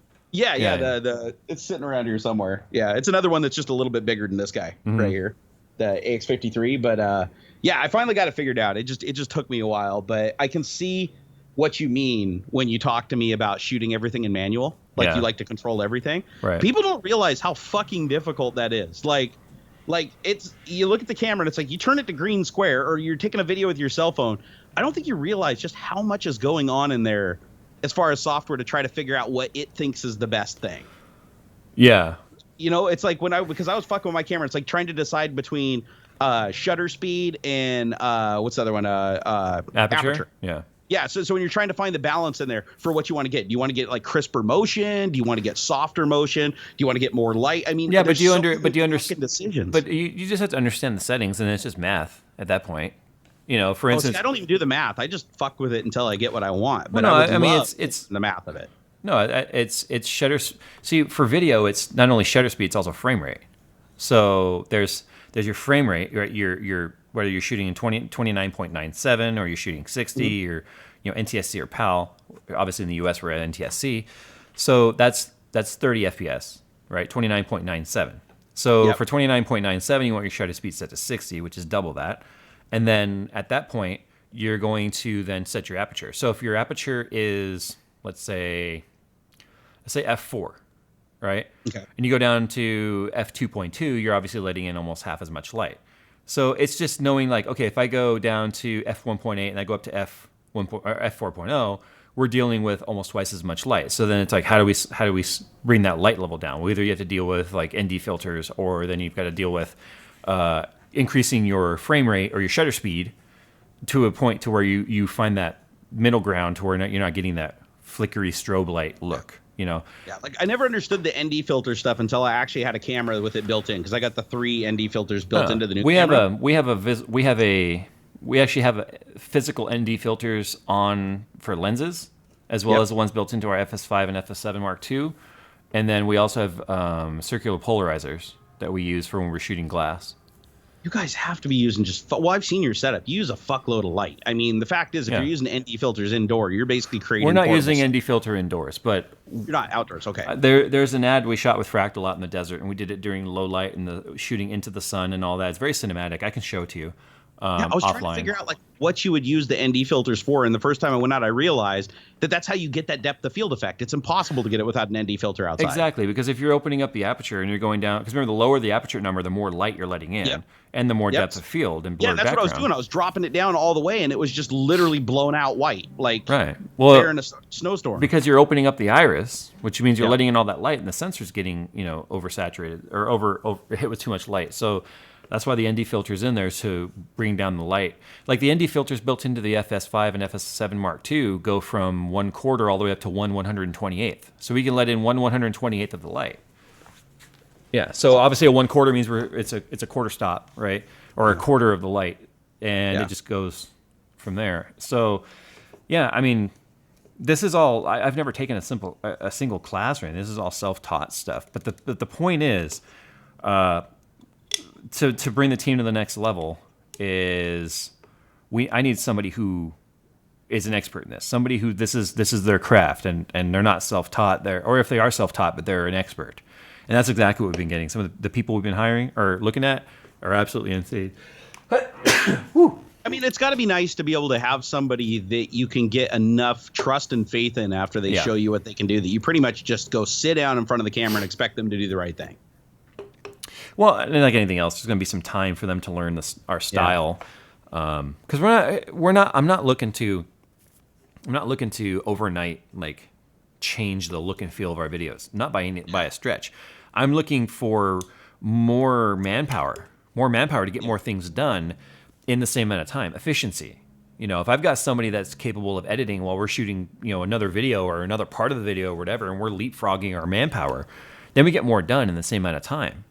Because my limiting factor here isn't capital. It doesn't take a lot of capital to run this channel. It's time and manpower. It's insane. I'm curious to see if people like progressively once you hire somebody on, I wonder if they're going to like progressively start to notice any kind of a style change, or if the person's, because you already had a pretty one of the interview questions, tough act to follow. If you look at your stuff with like the B-roll, the close-up B-roll and stuff that you do on the cases with really beautiful saturation and lighting and stuff, it's like a lot of that looks like it could go to TV, straight to TV. We shoot in we basically shoot in broadcasting format and stuff too anyway, so it would translate to TV. But one of the questions we've asked is, what would you change on the channel in our interviews? And all of them had good suggestions. Things that I've even been thinking to myself were lacking in this area. They picked up on it and were like, this is what I would change. And that to me is a sign like, okay, good. We've already got, there's already a vibe happening here. You know what I mean? Because I wasn't Air Media just jumped in the chat. Did you see? They said remote that post production up here to Seattle, Jay. I can't afford Graham. What are you talking about?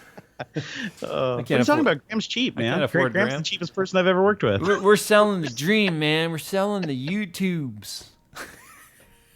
I tell everybody Graham's cheap because he always comes over and helps me shoot shit like all the time. For like nothing, just to hang out. He just wants to come over. I actually have some projects I want to hire Graham for, though. Fly him down here and have him work with us. There's a couple things. I just haven't had a chance to talk to him. Yeah, he's good at what he does, and I have to admit, I loved that Viper video. Oh God, oh Jesus, most beautiful dude. video you've ever had on your channel. It like doesn't even feel like your video. The funny thing is, when you flip between, you can tell when you're switching between my camera and the red camera. Yeah.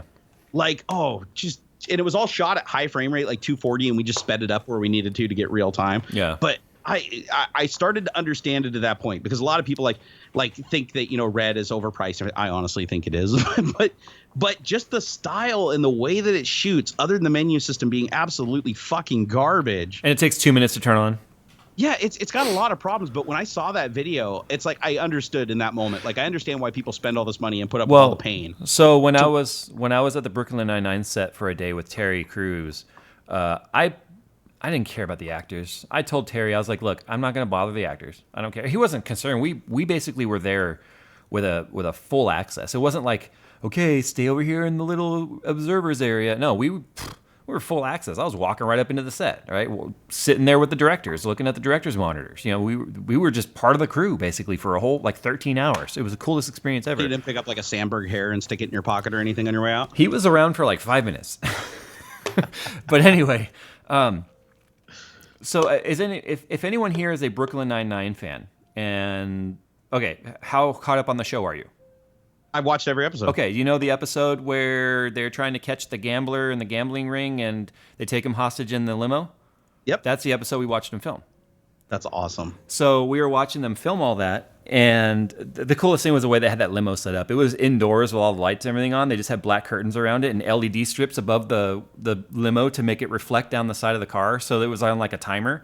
So the LEDs would just like go down the left side, right side to look like lights going down the car. So that was a practical effect. You wouldn't, yeah, that's cool. That's not CGI, like with a green screen. No, it was an actual real reflection with like RE sky panels and LEDs and stuff. So that's cool. But anyway, I told Terry, I was like, look, I don't care about the actors. Adam, cool. Andre, he's dope. I like Andre. That's the old guy, the captain. I was like, but I'm not going to even talk to them. All I want to talk to is the production crew. I want to watch the camera people. I want to watch the grips. I want to watch the lighting guys. I want to see what they are doing. I told him that's all I care about. So he was like, oh, okay, yeah. He's like, go up there and start chatting with them and stuff. So I was just watching them, and they use Ari. I can't remember which Ari they use, but they use Ari, which is not cheap by any means, obviously. No, I saw them in NAB. They're actually like more expensive than Red, aren't they, in some regards? In some regards, yes. Yeah. So, but Ari is also a much bigger company than Red. Red's run by like a company of like 20 people. You know, it's a small company. But anyway, they never shut the cameras off. they just have these massive V-mount battery setups, and the camera's just on all day because of the time it takes for it to turn off and turn on, and the profiles they have set up and everything's matched. They just, once it's on, and then when they set it on their tripod, it's just on. The camera's always going. I guess that. Yeah. That's cool. Yeah, but they also have massive. I don't know what kind of batteries they are. I know they're V-mount, but they're massive. Like my V-mount battery is 190 watt hours, and it's pretty good size. Theirs were like 5 times bigger than mine. You know. Are these on-camera batteries, or are they wiring them in remotely? They're a V-mount, so they're literally snapped right on the back of the camera. Well, if they're not, I think these were attached to a rail. Mine's on the back of the FS7. It's a backpack. And so it mounts to the FS7, and then it has an adapter cable that goes from DTAP into the camera's AC power. So the camera thinks it's on AC. Oh, okay. But it also powers my Shogun, my Atomos Shogun Inferno. So it's one battery that powers the entire rig. Yeah, because I've seen a lot of the cameras when they put them on the gimbal mounts and stuff like at NAB, they always have a remote power source because they don't want to put that extra weight on the camera itself. Yeah, no, mine's directly mounted to the camera, but the camera is designed with the V-mount backpack in mind, so it threads. I've seen how much energy even your your FS5 was actually pretty efficient. Is the FS7 as efficient, or does that thing chug electricity? It's all about the same. But the biggest thing with the V-mount was the fact that I can power everything on it with one battery. That's pretty. So it's cool. not like you need batteries on the recorder, you need batteries on the monitor, and you need batteries on the camera, you know, or because you have. Here we are now in camera talk, guys. So, okay, so. Hey, it's something we're both passionate about for very different reasons. Yeah. So when you're running multiple mics, we run 2 mics on our cameras. So we have the boom mic, and then we have a shotgun like scratch audio, right, on the camera. And so both of those are 48 volt phantom power. And then you've got the camera when it's recording, you know, eats up when it's recording. And then you've got obviously the LCD panel and all that takes power. Then you've got either an external monitor. In our case, we use two Shogun Infernos actually as monitors rather than recorders. Those eat power. So it's like instead of having batteries for all this crap and things we have to worry about plugging in at the end of the day, we have one battery that powers the whole rig, and it's on a pedestal. So it's like a big like dolly that we roll around the studio now with the FS7 on it. I would like something small, like more compact that I could actually mount on tripod with the camera. But I want something similar to that because I've got. That's you're called right, an FS5. That's fine. No, but that's one thing I don't like is I know you don't like that. You're not a huge fan of the Sennheiser MKE 440 compared to some of your other more expensive stuff. But I love that mic. Like it even sounds better than my NG. The only thing I don't like about it is the fact that it's 3.5 millimeter. Exactly. That's my problem with it too. And I'm like, is there anything I can do about that? If I adapted into XLR, would that do me any good? As far as no, because it's its own source. We use. What do we use? I can't remember the number. And you're probably not going to like this anyway because it's like $1,000 for this microphone. But Sony. Because your mic sounds good. I mean, you're out of all the channels that I've watched, your audio when you nail it, not like on the last video where you totally fucked it up, but your audio is actually so good. It sounds like me on my mic right here. So real Like, quick, that level of audio. Our last video, the PUBG one, I got messed up. Yeah, so something suddenly nearby is interfering. So today we fixed it by changing channels. We just nicked it and catch it. Even though he had headphones on, he didn't catch it. So whatever.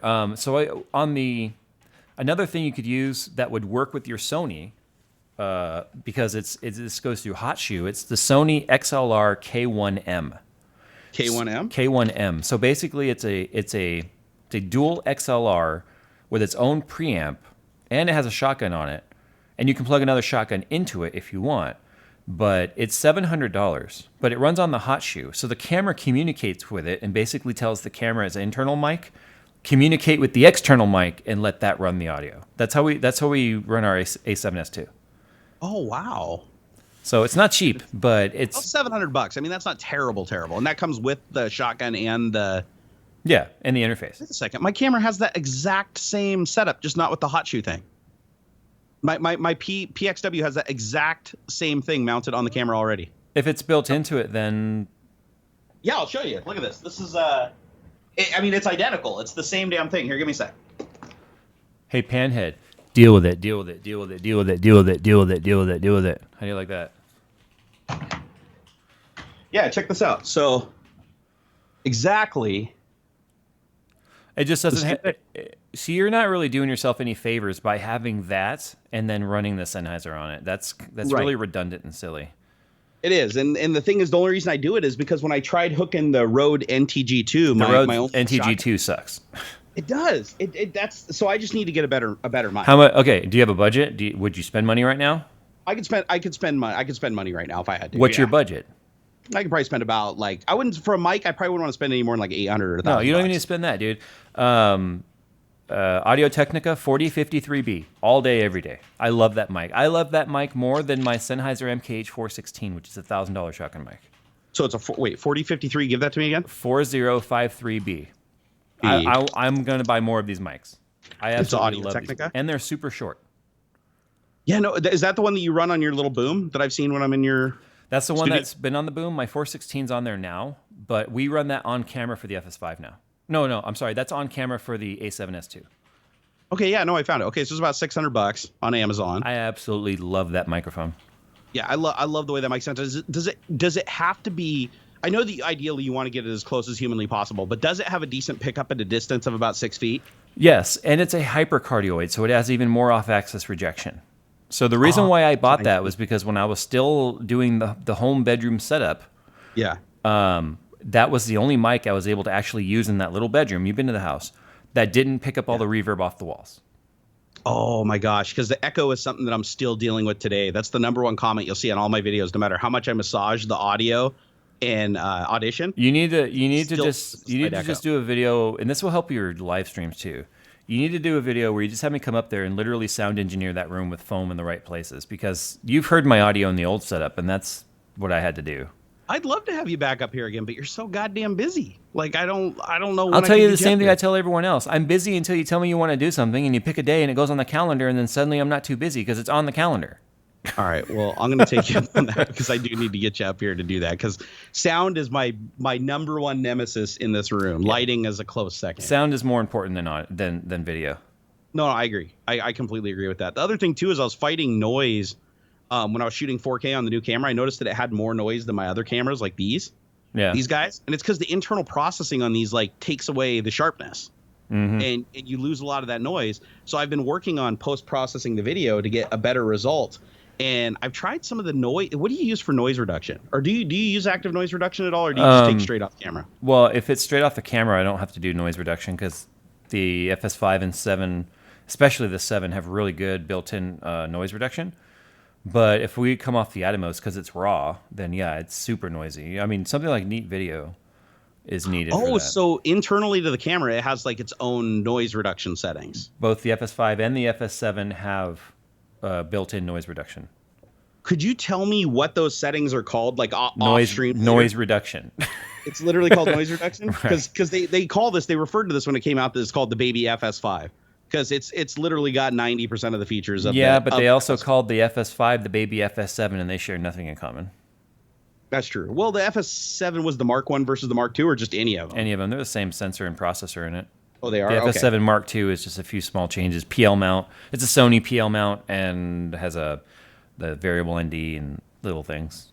Yeah, I did notice, though, that I ran one of the shotgun mic, that shitty shotgun mic, off the amp internally, and I loved that when I put it on auto, I could scream bloody murder at it and it wouldn't clip. So unlike my other two cameras, it does do that properly. The compressor is really good on that. It is really good. I could talk cameras all day because, I mean, that's what keeps me excited about making these videos is the gear. Because I always dreamt about having this kind of gear, and now we have it. So I even kind of find it surreal, just like looking at you from a distance from where you were in your tiny little room that was maybe half the size of mine here. Yeah. Like shooting your videos with your little DSLR, like what was it, a D7 or something T2i. like that? Okay. Oh shit! It was a T. So it was like consumer grade. It was a T2i that only did 720p, and I can only shoot about 4 or 5 minutes of video at a time before it would give me the little warning indicator for temperature. And then one day it stopped turning on, so then I had to scramble down to Sammy's camera, and I bought a 70D, a Canon 70D, which I used up until I bought the FS5 the year before last. And your video quality, even with that, was like absolutely amazing. Yeah, but it was good. But now that I go back and look at it, right, compared to now, it's like, oh god. Sure. It's just funny how there's that progression of like, wow, this looks really good, and then it's like, oh, you look back and you're like, oh my god, how did I ever think this looked good? But and in many ways, I went the other direction because like back when I started, like let's go back 3 years. When you were shooting, I was shooting on a Canon 5D Mark III, and my second camera was a Mark II, which at the time were like the best sensor you could freaking get. The wife just texted me and said we should do spring break in Seattle because the little one has spring break at the end of March. Do it. Get up here, man. Get up here. There's so much going on, though.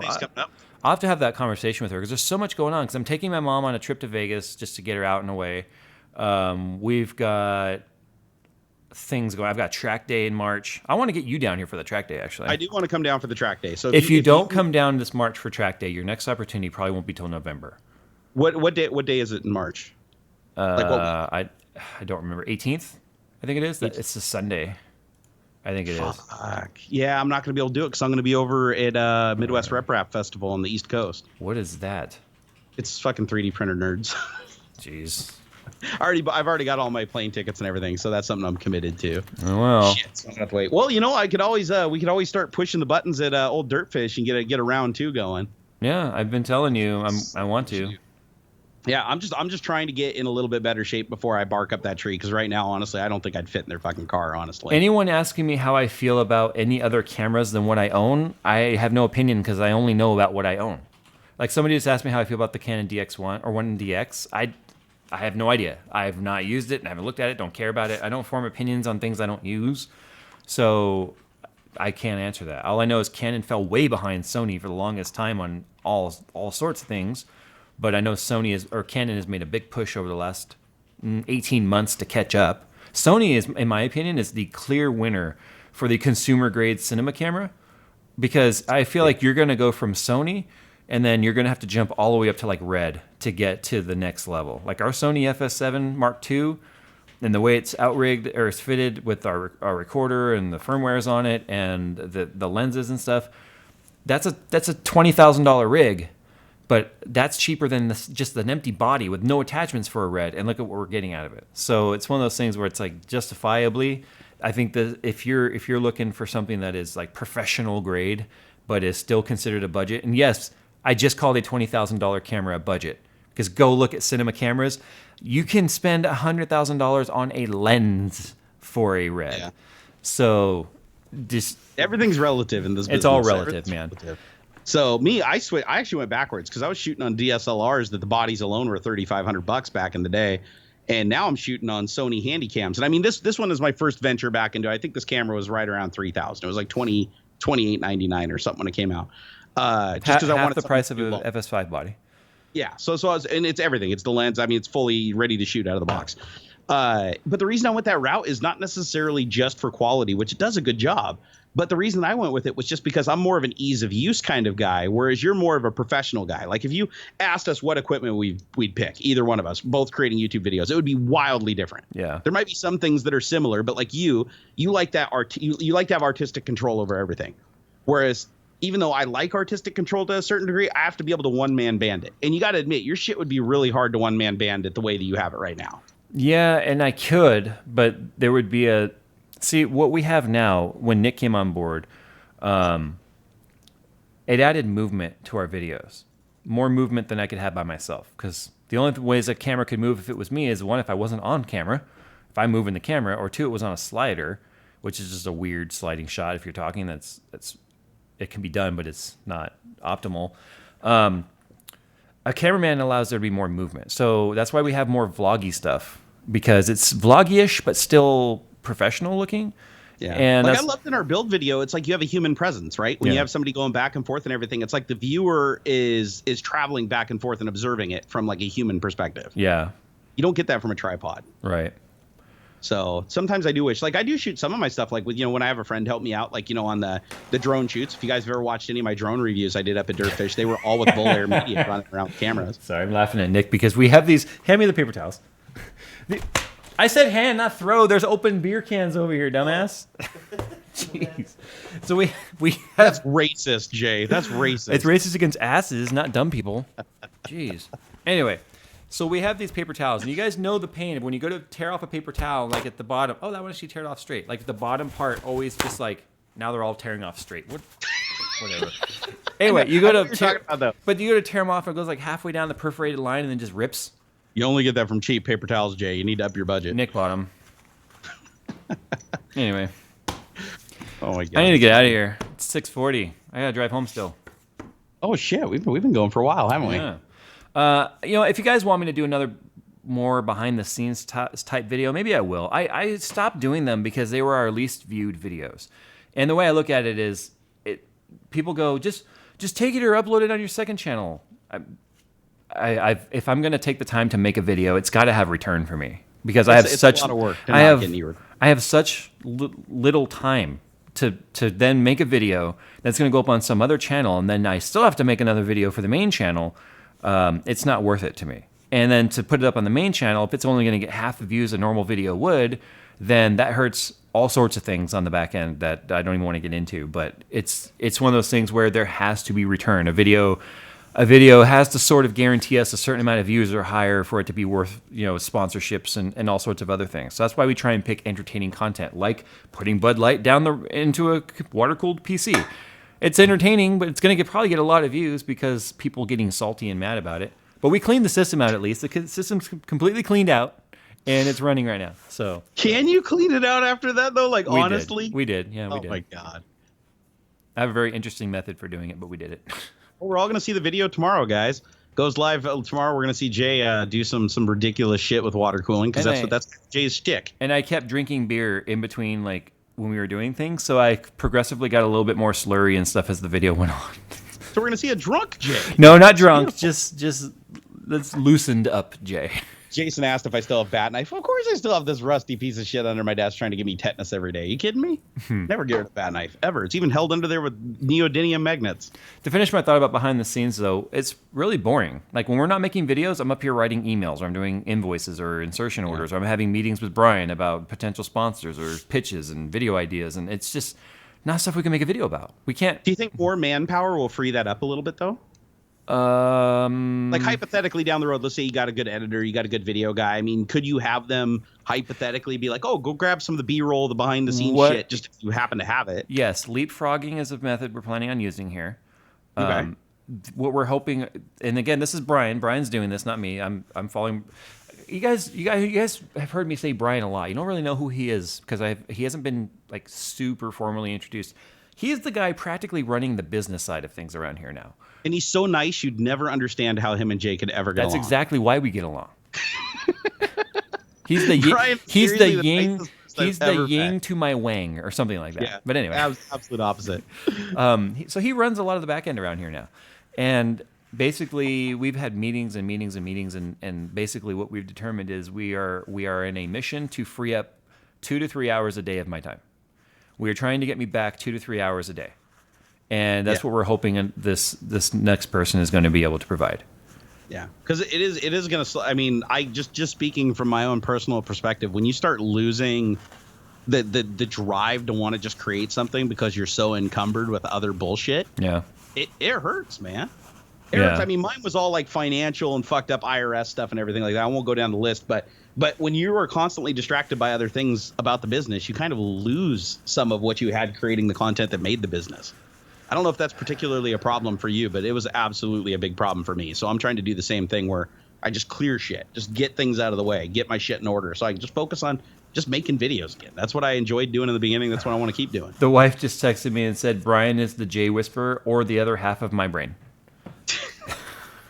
No, Brian, I want to introduce more people to Brian. Brian's shy. He's sort of skittish. He's seen the... Look, I don't even read my own YouTube comments anymore because Brian does it for me. And it sounds crazy, right? Brian, and I know we need to end this because it's time to go, but I know he's not watching right now because it's his wife's birthday, so they're out doing their own thing, so I can embarrass him without him seeing. So I will tell. He's shy, but he's really nerded out over the numbers. He's a sociologist. He's into sociology, so that a sociologist makes a better brand manager than anyone with a marketing degree. Because marketers are bullshitters. And sociologists understand people. And that's what you need. And Brian, he understands people. And so he as a sociologist, has really dived in headfirst in Twitter and YouTube and all of that. Not as a user, but as a cat. Whoa, I just dragged your camera all crazy. Sorry, guys. Let me fix this. Whoa, what did I do? Whoa. So, did you know when you resize the window, it resizes it inside OBS too? I do now. Okay, so he just was trying to make heads or tails of the patterns. He's looking for patterns, pattern. And I keep telling him, Brian, there's no pattern. There's no pattern. He's like, bullshit, everything has a pattern. Everything in life has patterns. I'm like, he's like, you go out there and you kill a guy, there's a pattern. You're going to get arrested. Okay, fine. Yes, you're speaking very literal. But I said, when it comes to YouTube and Twitter and all that, you could be doing the same thing in 1 week, you're up 20,000 subs versus the week prior, doing the same thing. You can't explain what happened that week. He's like, what? Social trends, world trends. But okay, fine. That's you. That's not me. I don't care about any of that. So he looks at the Social Blade numbers every day. He looks at the comments. He looks at the Twitters. And he actually compiles a report for me every week on this happened with not only my channel, he watches everybody's channels. So he's looking at the landscape. He's looking at what the horizon looks like, not for us, but for everybody. And he's predicting these changes before they happen. And we've started kind of changing course before those waves of whatever hit us. And it's working because the last 6 months we've grown more than before I hired him. And you guys are a killer. And so he gets really nerdy over that stuff, but he's really shy because he sees all those comments and he sees the things people say. And he's like, oh my God, did you see the comments on Yada Yada's video? Let's not do that. You know what I mean? He doesn't really want to put himself out there because he's too nice of a person. He doesn't want to deal with the hate. I don't want to see him ruined either. And you and I both know. He's straight up social virgin, and I'd like to keep him that way. Yeah. No matter how much people say that shit doesn't bother him online, I mean, in bulk and at the right time, it does. It absolutely does. You'd have to be stupid to believe anybody that says that they're not affected by some negativity. Of course, we all are. I think absolutely we handle it differently, and we can all say it doesn't bother us. It does to some degree, sometimes worse than others. Like right now, I wouldn't say euphoric because I'm not bipolar, but I mean, I'm not. And you're so drunk though all the time now. So is that it? Yeah, that's it. I'm drunk all the time. So I'm just pretty level. I'm like kind of like whatever. I've read some pretty nasty comments today, and it was just like, well, whatever, and it just moved on. I didn't even respond. I just moved on, and it's nice. But there's other days I'll be sitting there on the crapper, and I'm like, no, fuck this guy, and I'll just totally take the bait. You know what I mean? No, I can tell too. And I'm sure you can tell when I do the same thing with all too often, right? I mean, it's one of those things. I just stopped lying to myself though now, and I just take it a day at a time. It is what it is. Jero wants to know if I read the stream comments. No, sir, I do not. do you get it? I like that. Matt said, "Don't show Brian. Linus will take him away." Dude, do you know how many people tried to steal him at CES? Like literally, he was getting job offers. Oh, I believe it. I think I told you a long time ago that Linus even made me a job offer at one time. No, here's the thing, and here's what I love about Brian. So I've known Brian for a decade or more now.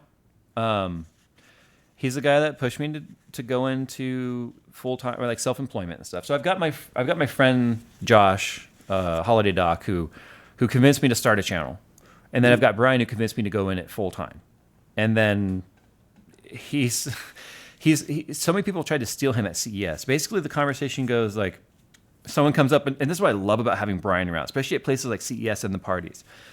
XYZ guy comes up to me and is like, hey, Jay, I'm with Yada Yada. I'd really love to collab with you or talk with you. And it's like, hey, this is Brian, my brand manager. I'm going to introduce you to him, and I'm going to go over here to the bar. Have a nice day.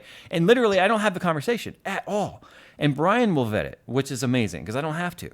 And so what'll happen is Brian will usually come over and be like, that guy just made me a job offer. And I'm like, really? He's like, yeah, it's so sad. And what it is basically the people will see like, oh, JayzTwoCents success. Oh, Brian's the back end. We want Brian, right? And so they'll start trying to hire him as like a contractor or whatever. Yeah. Brian's answer to me is always the same. The answer is always no, because you're the only person I believe in. Like, Brian only works with me and even takes the risk of working with me because he's like, I believe 100% in what you're doing. And he's like, I know you as a person. I know where you're going. I know where you've been. And I believe in the success that we can bring this channel to. And that's the only reason why I'm even bothering with any of this YouTube thing. He's like, he's like some random schmo Joe Blow guy wanting to come offer me $200,000 a year can go F off because I don't believe in that guy. And that's why Brian and I have this like crazy loyalty to each other.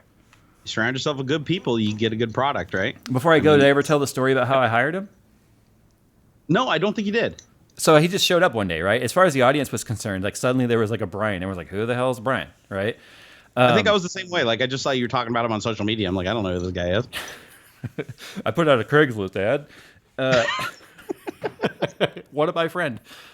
So, no, like I said, I've known him for years and years. And he was over at the house, he and his wife, and we were having dinner at my house. And he was here. Basically, dinner consisted of me complaining, like always. Complain about how busy I am. Complain I had no time for this, no time for family, no time. I was like, what's the point of making a crap ton of money if you can't even enjoy it, right? That typical answer. When you're broke, you dream about all the things you do if you have the money. When you have the money, you dream about all the things you do if you have the time. And that's exactly how it goes. And so I was just complaining about this and that, and basically my complaints were the amount of time I spend answering emails, having phone meetings and marketing meetings with sponsors and this and that. And it's just like, we're spending 8 hours a day talking about the things we need to make videos on, but there's no time to make the videos because we're spending 8 hours a day talking about it, right? I was back in IT, dude.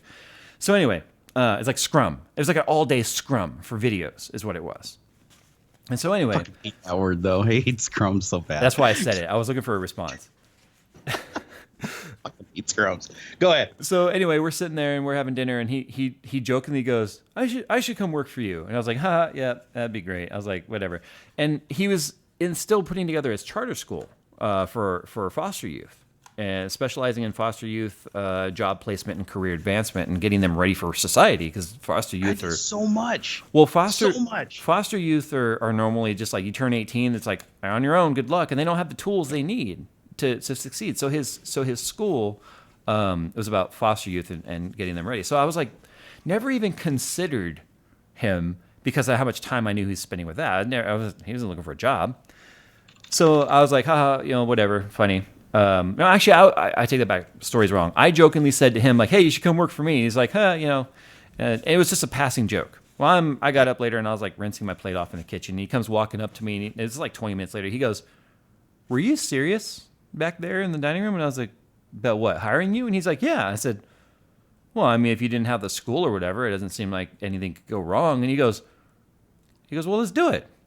I said, are you serious? He goes, yeah. He's like, yeah, let's do it. And that's literally how it happened. Over dinner, jokingly was like, you should come work for me. And he's like, okay. And the rest is like the last almost 7 months now. I've just been absolutely. So yeah, absolutely. There's some things, I'll tell you some things online, like on the back end, that prove to like what he's been able to achieve working for me that I couldn't do by myself, like period. That's awesome.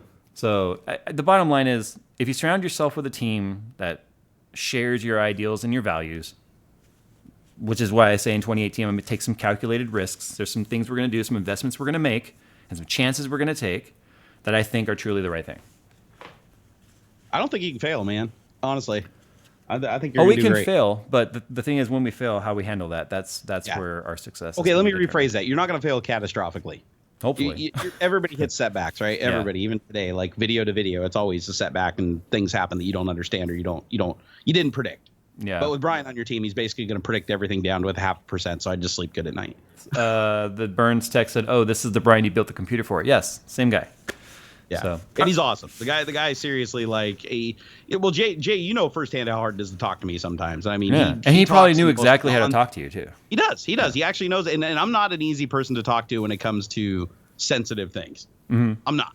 I tend to get I'm a really emotional person, especially around my friends. So yeah, I was surprised. Guy's awesome. You cry when they're out of your peppermint mocha at Starbucks. So. That's right, I do. Well, roll that fucking intro. Let's get you home, and then I'm gonna sit here and procrastinate about shooting a video, and then probably just go downstairs and play video games on my new screen. All right, outro's running. All right, here we go. Ready? Thank you for watching TikTok number 153. fFkwjki20, 20% 1K. You have a good night. Yeah.